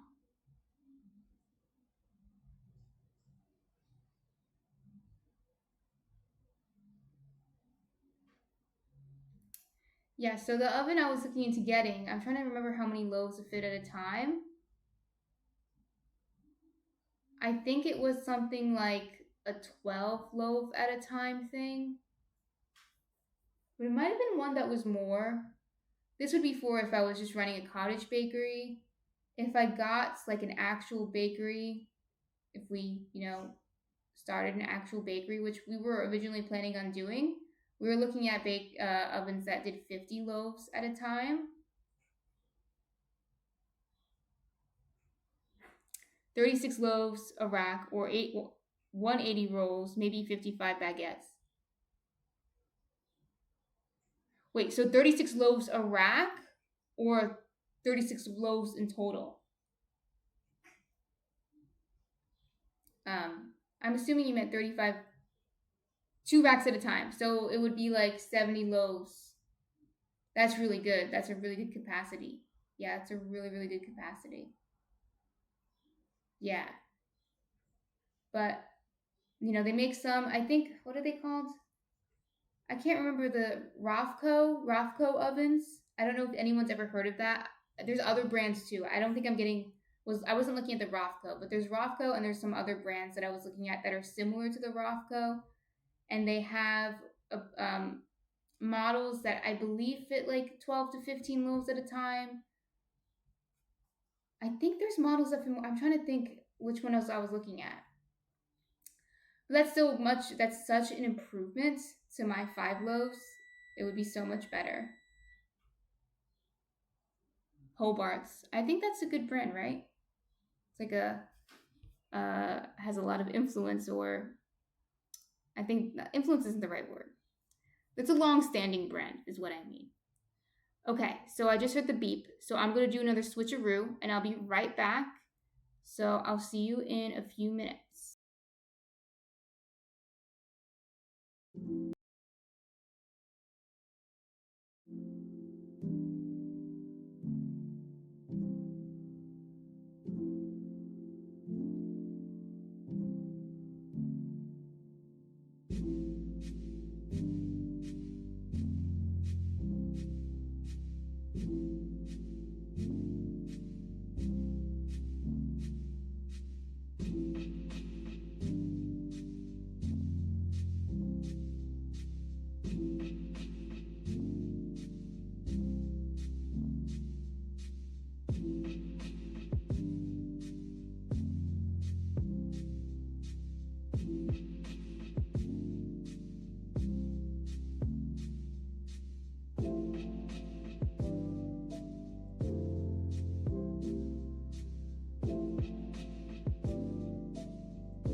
Welcome, the the bear fan. Welcome. Happy Easter. Happy Easter. Yes, I'm bringing out the bagels for show and tell, Skull Crusher. So, yes. Happy Bagel Day. Happy Easter. So, we have two of the bakes here. The blueberry one is in the oven.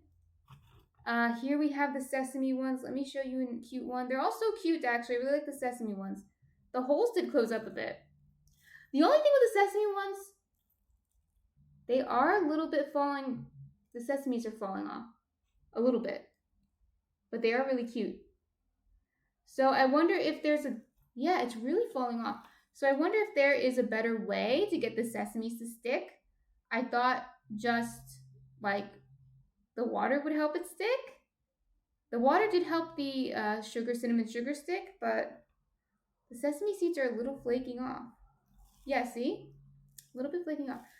Wow, like half of it fell off. Not so good. But anyway, they are so cute with their little sesame seeds. They are so cute. Hopefully they stick on enough for me to take pictures, or I'll have to do it again, and I'll have to try a different method, honestly, if they keep falling off. But then we have the rye ones. The rye ones, and I'm gonna crunch these. See that? Very good. That's what you want. They're very nice and crispy. Okay, but yeah, here are bagels. They are so cute. I want to take some pictures of the sesame ones before all the seeds fall off, but I think I need, no, I don't do an egg wash because I don't eat eggs, the beer fan. I don't eat eggs, but, I don't know if I've seen people do egg washes. I thought that they just did the, they used the water. I'm going to look into this. Maybe they do use egg washes, so maybe I need something else to replace that. Yeah, the sesame seeds definitely are falling off, but they're still so cute. And the rye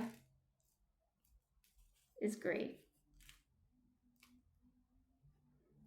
But yeah, I'll look into this the seed thing because I don't want to update it and say just put sesame seeds on top and they all fall off.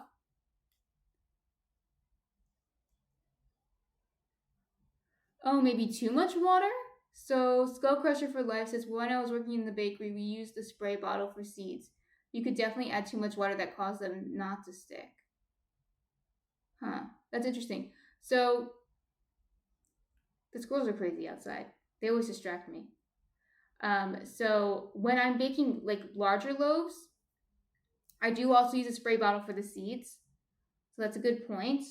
Like I said, I made pretzels the other day, and I made one of them. This was a sweet batch, and I covered them with cinnamon sugar in the same way I just did, and everything stuck fine. Yeah, I'm gonna look into that. So, but yeah, everything worked just fine when I covered it with cinnamon sugar, and everything stuck perfectly. But the seeds are a little bit iffy. I'm afraid to touch them. It's all gonna fall all over the place. But it's okay. So some of them stuck. Or did any of them stick? Did any of them stick? Some of them feel like they're stuck. But some of them, a lot of them don't, really don't. So that's interesting. Skull Crusher for Life says, take pictures before it falls off, just pretend. I'm going to take pictures before they fall off, but I do want to get it right. So that's more important to me than just taking pictures. I want to get it right. So they'll still be delicious, but the seeds might not stay on. So we'll try again. I'll try again next time I make bagels, which won't be for a while. I usually take a break in between making bagels. I'll make loaves or something. Oh, I'll tell you later what I'm going to make next week. I do have a plan for next week. But I'll take a break from making bagels. But next time I come to the bagels, I'll have to research this and figure that out to make sure they stick. I don't think bakeries use egg wash for bagels. I don't think they do. So we'll see. I'll see what how they do it. There's a method to the madness, I'm sure. But in the oven now we have the blueberry bagels. They'll be in there for 25 minutes, but it's already been a few minutes, so maybe 20 minutes, 50 minutes, something like that. At this point, the rye bagels came out great. I'm very happy with them. They're very cute. They have a good hole in the middle too. If people are worried about the hole in the middle, these have a good hole in the middle. They didn't really rip. Maybe like one rip right here, but that might have been me when I was flipping it. They really didn't rip, and neither did the sesame ones. So the sesame ones are breaking, which means I kneaded them really well. Yeah, Skull Crusher for Life says, I don't think I've seen egg wash for bagels either, so I'm interested in what you find. Yeah, the only bagels that have egg in them are egg bagels. I'm fairly certain. I don't think sesame bagels have egg wash on them. I don't think. If they do, then I've been mistaken for a while. But I'm curious. I'm curious to see why they didn't stick. And like Skull Crusher for Life was saying with the spray bottle, that's what I use for my loaves. Like if I make a sesame loaf, I'll put sesame seeds on top and I'll spray it. I even have a video of me making a poppy seed loaf, and I put poppy seeds on top and I sprayed the dough before putting it on. And it, some seeds might fall off. It's not like all of them stick, but most of them stay on. So I'm curious. Skull Crusher did say that maybe it was too wet. That's interesting. So we'll see. We will see. But I've also put sesame seeds on the bagels, on like Jerusalem bagels and Turkish bagels. Those bagels, but you don't boil them. They're not even really like bagels like you think of them, like New York style bagels. You don't boil them, but you do like dip them in sugar water, and you can use molasses, or you can use pomegranate molasses or honey, or there are other ways to do it, but I think they usually use pomegranate molasses. I'm not sure, maybe honey, and you dip it in that, and then you dip it in the sesame seeds, and I've had no trouble with them sticking to that. So I'm wondering if Skull Crusher for Life has a point with the too wet hypothesis. The too wet hypothesis, yeah. They're still going to be delicious, so I'm excited for that. And they're so cute. Yeah. These, I think, came out better than, even though the seeds are not sticking, unfortunately. They came out better than last time. I really don't see any rips. So that means the dough was kneaded properly. One of my shortcomings with bagels is that I knead everything by hand. I don't have a mixer, and I knead everything by hand. And bagels need to be kneaded a lot. They need to be kneaded, okay? They're like a lover who needs your attention. They need to be kneaded, okay?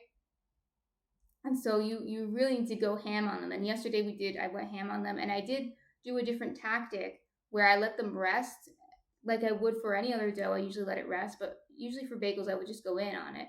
But I let it rest for a half hour in between kneading it, and then I came back and finished kneading it.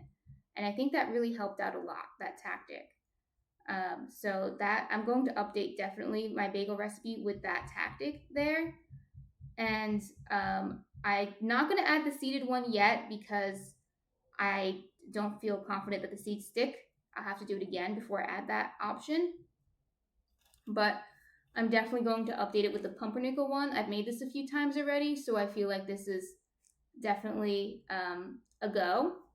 The blueberry one, we'll see. I think it'll come out okay. We'll see. Sorry, there's so much going on outside. I feel like it's very distracting. There's stray cats outside. There's squirrels doing acrobatics outside. There's birds. People walking their dogs. There's too much. Those squirrels are crazy, really. Really, really are.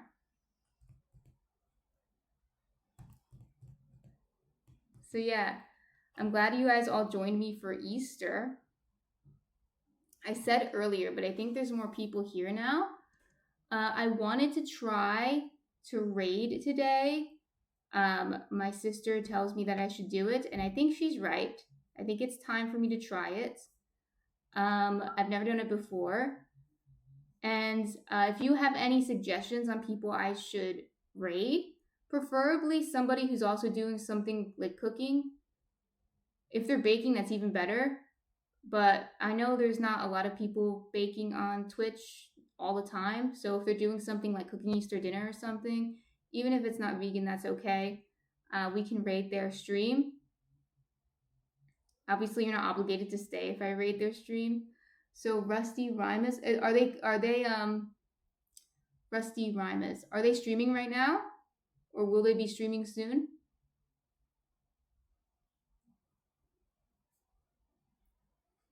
Great. Streaming now. Okay, okay.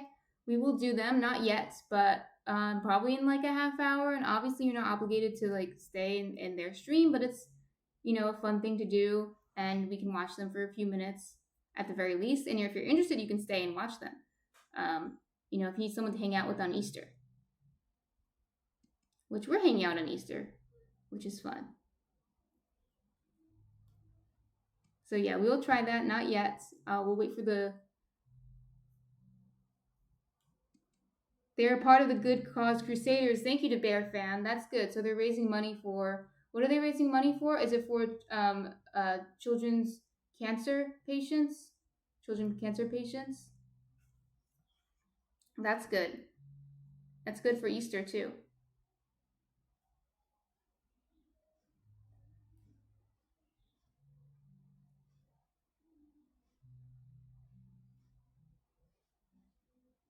Starlight Children's Hospital. Okay, that's good. So raising money for a good cause as well.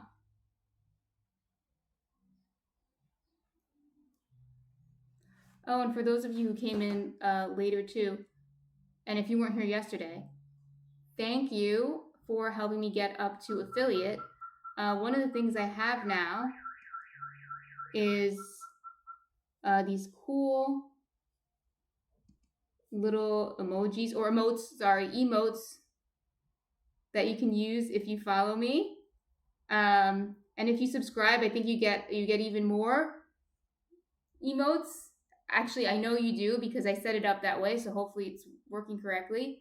So we have those emotes now, and I have probably a lot of other different perks that I get that I have to work out. I know I could do the poll. We did the poll earlier. Some of you missed it, but I did a poll. What toppings do you like to put on bread, or not on bread, on bagels?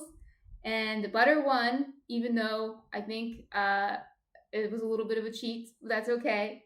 Butter won, but also cream cheese was on there, peanut butter was on there, hummus was on there. I put lox on there. So that was a fun little poll. I want to practice doing more stuff like that. Thank you to Bear Fan for subscribing. We always appreciate subscriptions. So today, I got 3 today. One was from my sister. One was from someone new who is lurking, which is fun. You can lurk. And then the Bear Fan. So thank you very much. Thank you very much for your subscription. Like all of you know, I'm new to this, so just working through the quirks. Yesterday, if you were here yesterday, especially in the beginning of my stream, you probably saw me. I want to clip some of it because it's really funny looking back. I'm looking at the camera like, huh? Because I couldn't see the chat, and I fixed it. And it wasn't an update. I had to reconnect OBS to Twitch. So I had to disconnect it and reconnect it. But because I was so confused yesterday, I just got over it and just worked with what I had because I was like, I'm not going to figure it out right now and I'm wasting time. But there's a few minutes of me looking at the screen like, what's going on? And I'm going to clip it because I think it's funny. But yeah. So I'm not always technologically advanced, but I'm working through things, and my sister's helping me, of course. So I feel like Twitch for me is a little techy. Maybe for you it doesn't feel that way, but for me it feels like that way. It's some of the and all the different settings now that I'm affiliate. Before it wasn't that bad, but now that I'm affiliate, there's a lot of different settings, and I'm not sure what all of them are doing. So, but I'll learn as I go, and my sister will help me. Today, what we're learning is to how to do a raid, which I could have done before I was affiliate, I think, but I'll do it.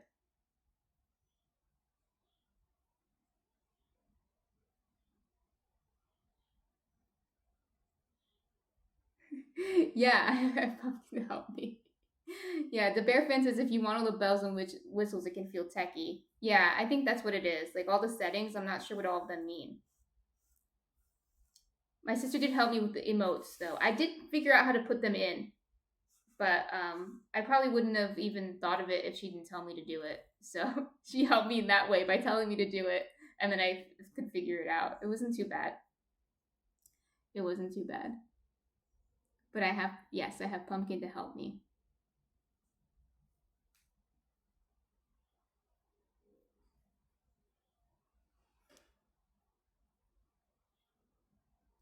Oh, thank you to Bear Fan. He said if you ever have questions, just message me on Discord. If I don't have the answers, I'm sure we can figure it out. Yeah, thank you to Bear Fan for helping. I'm always appreciative of you guys. I know a lot of people who are on here um, are into this kind of space more than I am. I didn't really know what Discord was until like a few weeks ago, so maybe a month ago. So it's kind of a new world for me. So thank you for your offer to help. But on that note, actually, I don't think I mentioned it today. I mentioned it yesterday, but I do have a Discord. It is pretty empty right now, but you know, I'm hoping it'll be filled by you. So if you're interested in what I have it set up to do right now is you to share pictures of your bread that you make or anything that you bake, or I want to set up another channel for just things that you cook too. I'm gonna add that hopefully today. Actually, I have to do it. I have to do things. The Bear fan says, "Well, the first post you gave me on Discord was Farley. What's priceless? Love it." Yeah, I'm not sure what it was. It was a GIF that said the bear. So I thought of you. Yeah. But yeah, it's a little empty right now, but I have it set up so you can share what you bake or what you cook too. I want to have another channel for cooking, and I have it set up that you can either just share your photo or you can actually get ask for feedback. And once we have more people on there, it's not only from me. I'm not the best at everything, right? I think I'm fairly good at making sourdough bread, but for example, I couldn't get the sesame seeds to stick to the bagels. You try something new every day. I like to try things new every day. So, and I'm not the best. For example, some of my followers, for example, bake pie. I don't bake pie. So if you ask me a question about that, I would probably be like, I don't know. I actually don't know at all. So I'm hoping that if enough of you are interested in that, and eventually to grow gradually, that you can ask questions about pie, and maybe one of my other followers who makes pie can, respond to that. So that's what I'm hoping for. If you guys are interested, feel free to join and, start chatting it up in there. I'm in there too, obviously, and I post pictures of what we make and updates on the stream, but it's more so for you to share what you're doing. And then the Bear fan says it was Chris Farley on Saturday Night Live skit on Mike Ditka, ex-player and coach of the Bears. Is that where you get your name from? I'm assuming. Is it from that skit? Because I wasn't sure what you get your name from. I know, I'm assuming you're a fan of the sports team, but I'm not sure with the Bear. Is it from that skit? But yeah, I don't really watch much Saturday Night Live, but I think Chris Farley was in it in its heyday. So from what I understand, I don't think it's in its heyday anymore. Unfortunately, I think it's lost some of its muster a little. But what are you gonna do? What are you gonna do? There are other sources of comedy than Saturday Night Live.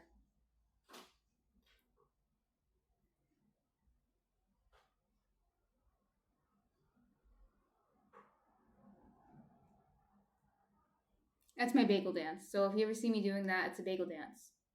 But if I'm not making bagels that day, but I'm doing that dance, it's just whatever I'm making that day dance is what it is.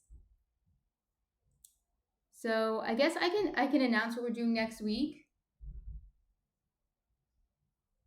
The Bears. Oh, it's a big saying in the Bears community. The Bears. Okay. Okay. So that's interesting. So I don't know. I don't know about sports either, but that's interesting. But yes. So next week, I will be here on Wednesday next week. I think I'll be eating a bagel.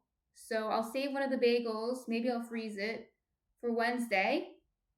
So I'm not sure which one. We'll see. The tomatoes were delicious, the Bear fan, and I believe I'll do bagels and lox on Wednesday. I might have already done, did I already do bagels and lox? I think I did on a midweek, but we'll do it again. It's fine. It's delicious. We'll do it again. So on Wednesday, I usually do just I call it midweek toast. And I'll just show you something that I made with the bread, and I'll eat lunch with you and chat. And it's only like an hour and a half to 2 hours. It's not that long, but I just hang out with you guys for a few hours. And so I'll do that on Wednesday at 1 p.m. And then I will keep you updated on the weekend. But as of now, I believe I'm going to change Saturday's stream to Sunday because I have a family event. I just learned about it yesterday. So I believe if that family event is still going, which 99% sure it will, I'll move the stream to Sunday. And I believe next week, what I have written in my schedule, and usually that goes through, is I want to make ciabatta bread or ciabatta. I guess it's kind of redundant to say ciabatta bread. Ciabatta, because I had a few of you ask for ciabatta, and the last person who asked for ciabatta was my dear sister. So I decided to put that on the schedule. I had a few people before her asked for it too, so she wasn't the first one. But when she asked for it, I said, okay, I'll put it on the schedule. And ciabatta bread is a high hydration bread, so it's the opposite of the bagels. So I figured it's good to do them back to back. We can say bagels, this was a low hydration comparatively bread. And then the ciabatta is a high hydration bread, and we can see the difference there. And Skull Crusher for Life said, LOL, save one of the bagels because she'll demolish the other 17 before Wednesday. Your first sub gets a perk. What perk does the first sub get? That's, pumpkin. Yeah, my sister gets the perk. I'll demolish the other 17 before Wednesday. Probably not. No, maybe half of them, though. Between me and my husband, probably, maybe half. We could probably do half. Yeah. They're pretty small bagels. And we can probably eat 3 a day each. If we're just eating this.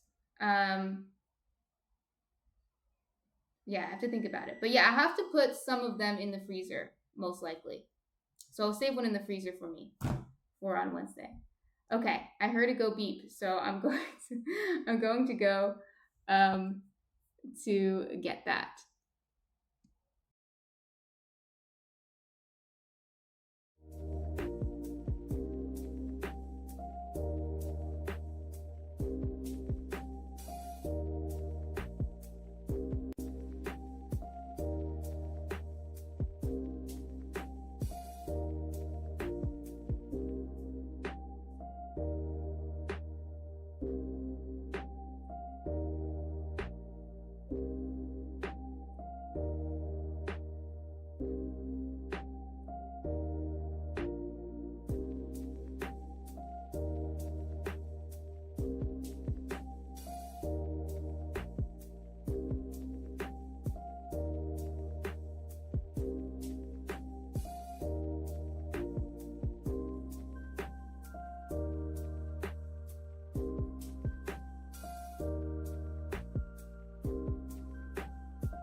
The bear fan wishes he can reach through the screen. It's a little warm still. Let me put on my glove to show you. So I think they came out really good. There's only this one that's got like a little broken. Still good, but these guys came out really good actually. And they're crunchy. I don't want to crunch them too much while they're hot, but they're crunchy.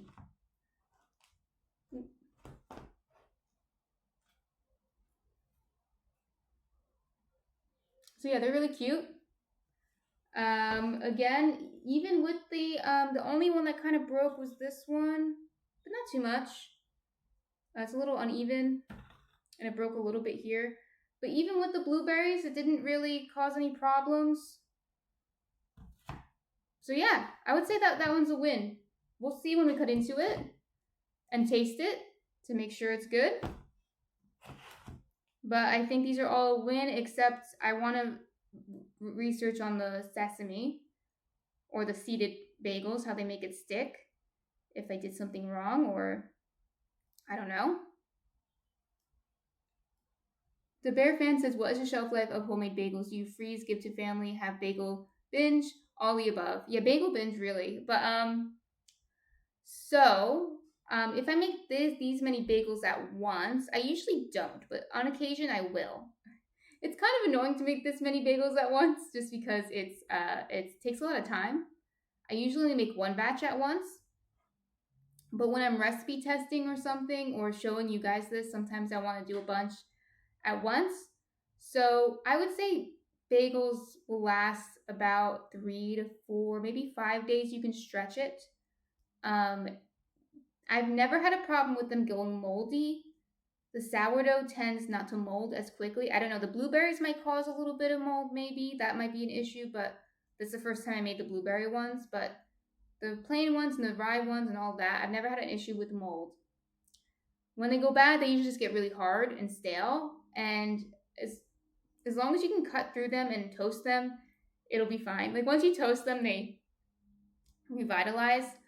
What I think I'm going to do with some of these, maybe with half, maybe with at least 6 of them, I'm going to slice them and freeze them. I'm slicing them so when I take them from the freezer, I can put them right into the toaster. You don't have to, but as I was talking earlier about what I'm going to do with these, I was like, oh wait, I should slice them first. So I'm going to slice them and freeze them. And then that way, when I'm ready to eat them, I take them right from the freezer and put them in the toaster. So maybe half, or, maybe 8. We'll see, there's 18 here. I'll see. I'll levy it out, how much can fit in my freezer. But yeah, if you make these many bagels and you don't think you're going to eat them in a reasonable amount of time, you can freeze them. You can give them to family or neighbors, friends, or you can just have a bagel binge, as the Bear Fan said. But I probably won't have a bagel binge. I mean, I will eat bagels every day, but I won't have a bagel binge. Yeah, we will eat bagels every day though. Yeah, but these guys are actually really, really cute. I'm really happy with these.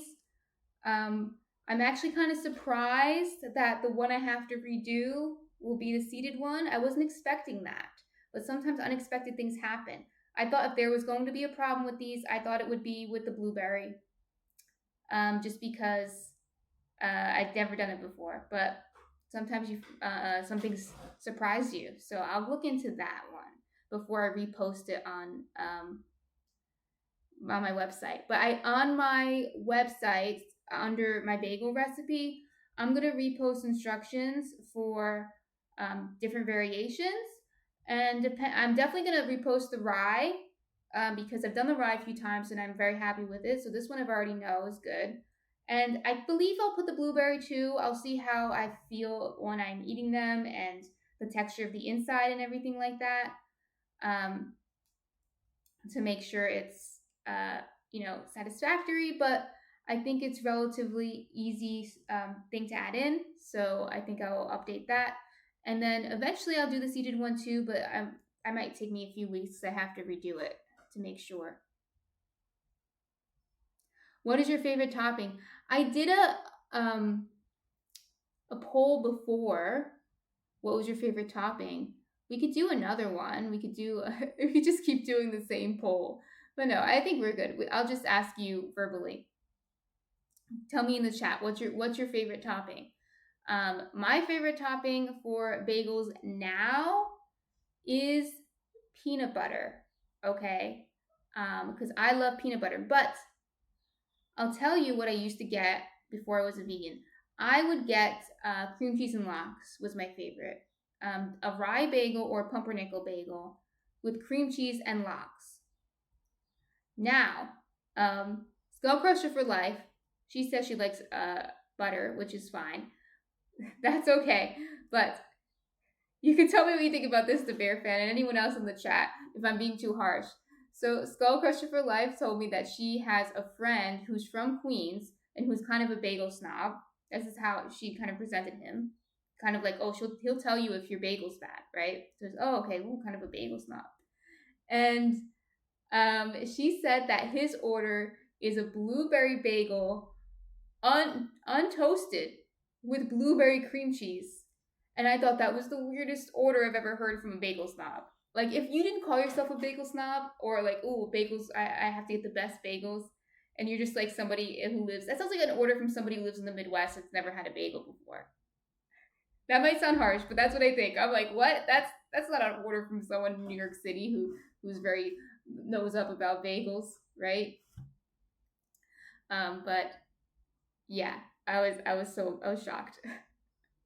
Like, if you don't claim to be a bagel snob or you don't claim to be uppity about bagels, I wouldn't care. But like, that's a weird order. Untoasted blueberry bagel with blueberry cream cheese. But to each their own. And the Bear fan says, yes, peanut butter and honey, my go-to. Also love making a sandwich with cream cheese and pepperoni and salami. That sounds good. Yeah, that does sound good. And peanut butter and honey, also very good. Very, very good. Yeah, I love peanut butter on everything. So as you guys probably already know, so on bagels, of course. I really like, so if I'm going to go into more detail about things I love to put actually on these sesame bagels, even though sesame seeds kind of fell off, I'll probably do this on them because that's like really good with the sesame. I like peanut butter, okay, and I'll put like either it's a spicy peanut butter or I'll put a little hot sauce on it. And then I make a salad. So I'll make a cucumber, tomato, parsley, lemon juice type salad, like a very simple salad, not a lettuce salad, just like a chopped tomato and cucumber salad. So I'll make that and I'll put it on top. So I'll make like a little toast with it, but I really love that on a bagel. I really, really love it. And it'll probably be good with these whatever sesame's still left on these. I think it'll be good with the sesame. Yeah, 100%. But on the blueberry, I might try like just some cream cheese or maybe just peanut butter because they're sweeter. I don't usually go for the sweeter bagels, and I guess it's because the topping options I think are a little limited. But these look good, and I'm excited to try it because I've never made them before, so that's kind of fun. But yeah, that's what I really like to do that with bagels. But anyone else who I promise I won't make fun of your bagel toppings unless you get a blueberry bagel untoasted with blueberry cream cheese. That's the only one I'll make fun of. let me know what bagel toppings you like. Do you like just cream cheese?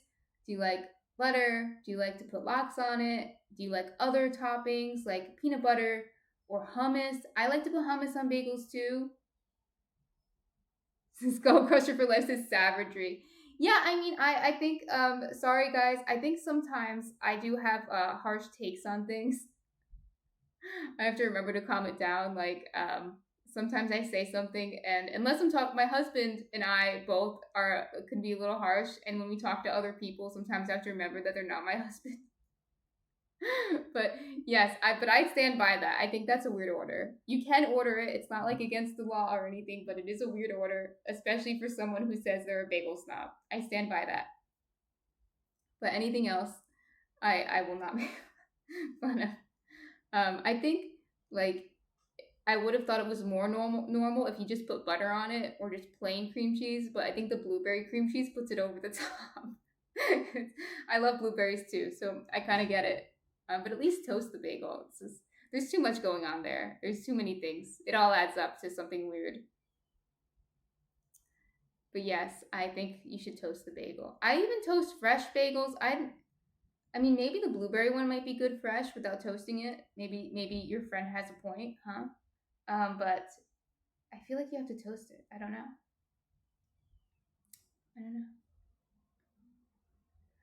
But yeah, let's see. Munchkin's here. So before we go, we can look at Munchkin. He's been there the whole time, but we were blocking him. Are you gonna sneeze again? He has to go to the vet soon anyway.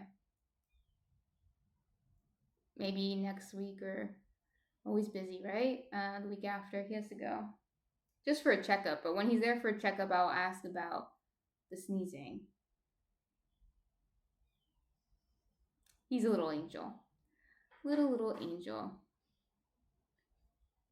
Yeah, say hi to the kitty. Yeah, he likes to hang out here. I think it's because I said it earlier. He's always here when I'm baking with you guys. And it might be because he's old and he's just always here anyway. But sometimes he's in bed, in the bedroom. So I think it might be because he's not allowed in the kitchen. So he feels like now he's in the kitchen with me, even though it's the living room. Yeah, he's not allowed in the kitchen just because he sheds. And I'm not running it as a cottage bakery right now. I'm not selling, but soon I will be. So it's just better to keep him out of the kitchen. It'll be easier to clean once we have to do a deep clean before I start again. And it'll just be easier without his hair everywhere. So, because he does shed. He does shed a lot. So yeah, I'll repeat before we get going. I'll repeat what some of our, I guess, housekeeping stuff. I mentioned earlier that all these VODs, VODs, do you call them VODs or VODs? Something I don't know. But they automatically upload onto Twitch for 2 weeks. So you can always rewatch them on Twitch. If it's past 2 weeks, I will re-upload them on YouTube. Before the 2 weeks is up, it'll be up on YouTube, on my Jersey Girl Bread Shop YouTube account. Everything is at Jersey Girl Bread Shop, and it's on my Twitch page, too. So if you need to find a link to something, it's also on my Twitch page. I also update everyone on Instagram about when we're going to do the streams and stuff like that. If something changes, I'll update on you on Instagram as well. In my stories, I'll usually update you. So look in my stories if you're not sure. And I also on my Instagram, I'm going to update, if you're just curious about the cottage bakery, I'm going to update when I'll start that, because most of my Instagram following comes from me running the cottage bakery. And on my Twitch now, I think this is a new thing from affiliate. If I had it before, I didn't use it. I didn't know I could use it, but I'm pretty sure now that I'm an affiliate, I can now add stories. And I've been using the story function. I don't think a lot of people use the story function on Twitch, but I'm going to use it. So I think you can only access it on your phone, though. Might be why people don't really use it. But I will update you if anything changes with the Twitch streams on my stories. So if you don't want to follow me on Instagram and YouTube, and you just use Twitch, that's the only social media you use, you can look at my stories and I'll update you there. And post pictures and stuff too of what we baked. So I'll post pictures of these not only on Instagram, but I'll put some on my Twitch stories too, so you can see. I also will update you on Discord on stuff, but like I said, I will be active on Discord. I'll update you on Discord, but that's more for you guys to share what you're doing, more so than for me to share what I'm doing. But I will, of course, update you on Discord. And is there anything else? So yeah, and also I'll update my website, my blog on my website, to include the different add-ins for the bagels. I'll do some more digging about the sesame seeds and try it again, and then I'll add that when I figure that out. I think you should just keep doing that, even though I don't have the Nightbot working or activated, or however you want to call it. I think you should just keep putting the Discord website, because I think it's funny. Yeah, I don't have Nightbot stalking me. Nightbot is a little tyrant anyway, so it is a subtle hint, just said, that I should get a Nightbot, right? I should. It doesn't look too bad. It doesn't look too difficult. The bots are a little tricky, but I don't know if she's still in the chat. She might be lurking. But one of my friends, Paper Paws and Whiskers. Oh, Skull Crusher for Life says, I don't know how to get to the Discord server. Is it not on my Twitch page? So let me go to my Twitch page really quick and look, because she had trouble getting to something else too. Oh, the Bear Fan linked it if you need to. But I still want to make sure it's on my Twitch page. So yeah, I'm here, and if I go to my channel, yeah, if I go to my channel, oh, sorry. If I go to my channel and then, where is it? Oh, on the right-hand side, it'll say like my follower account and a little bio. I see it says YouTube, Instagram, Discord, website, and Pinterest. So I do have 5 links right there. But thank you, the Bear Fan, for putting that link in. So it is there. Maybe it's just a little in a weird spot. Maybe. But what was I saying? Discord. I was talking about Discord. I was going to update my website with these different add-ins. And what was I saying after Discord? I wanted to say something else. Yes, well, I'll be back on Wednesday and on Sunday next week. We'll do Sunday 8 a.m. next week. I'm going to do a longer stream. I think I'm going to try to do the Ciabatta in one day. So I'm going to put a little bit more sourdough starter in. We can talk about inoculation again. And I'll try to do it in one day. So that way I want to show you the whole bake. But I'm going to test it before then to make sure it happens in one day before I do that. But so either way, we'll do Sunday at 8 a.m. and we're going to make ciabatta bread next weekend. So yes, something else about my Discord. There's also suggestion tab. If you have any suggestions, almost all of the bakes I've made have been from suggestions. I mean, I have my own ideas, of course. I have my own brains always ticking, thinking about things to do. But a lot of the things I made, I wouldn't have made if it weren't for the suggestions. So I do take them seriously, and I'm very curious what you guys want to see me make, and I like a challenge.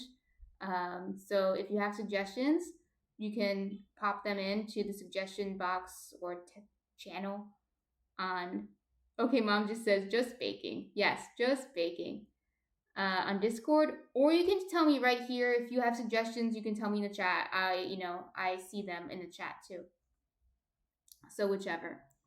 So yeah, does anyone have any feedback, suggestions, comments, concerns?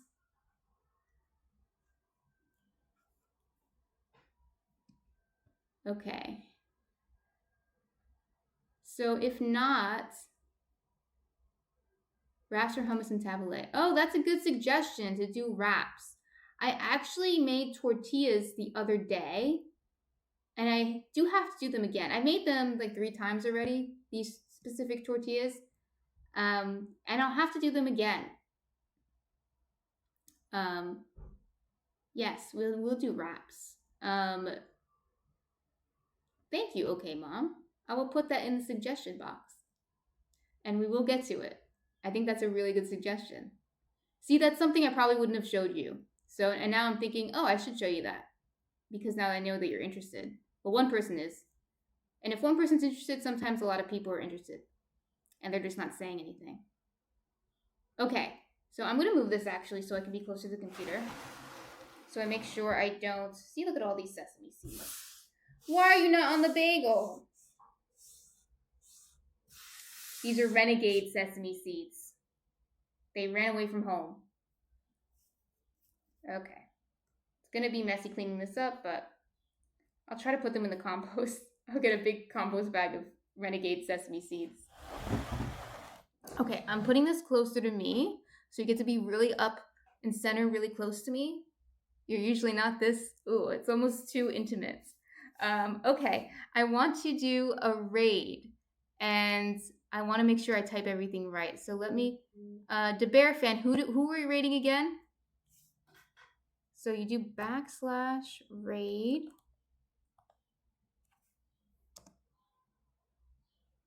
So I'm going to just try to copy and paste this so I don't misspell it.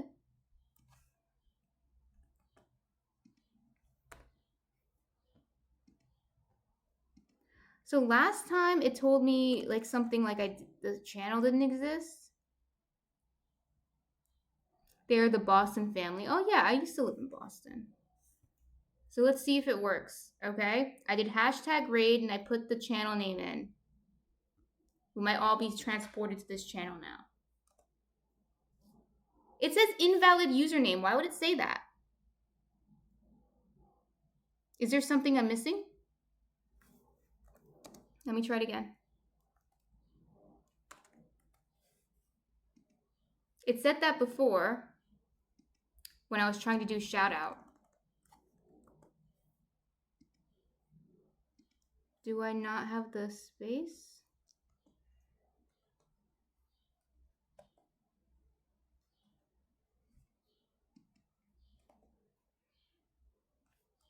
Try it one more time. The case sensitive? Are they case sensitive? Let me try it again.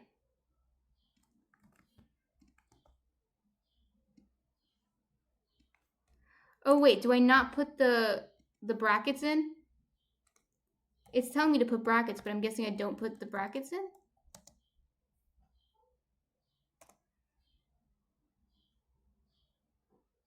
Oh, no brackets.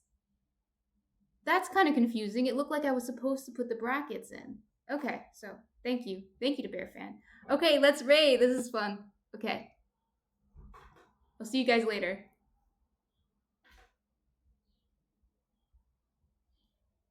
Okay.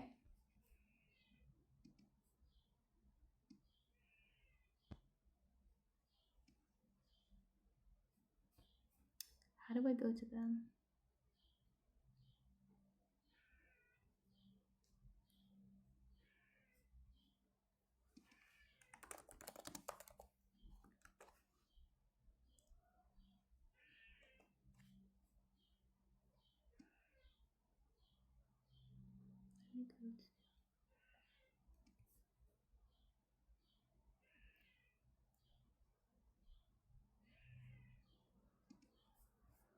Welcome to our kitchen.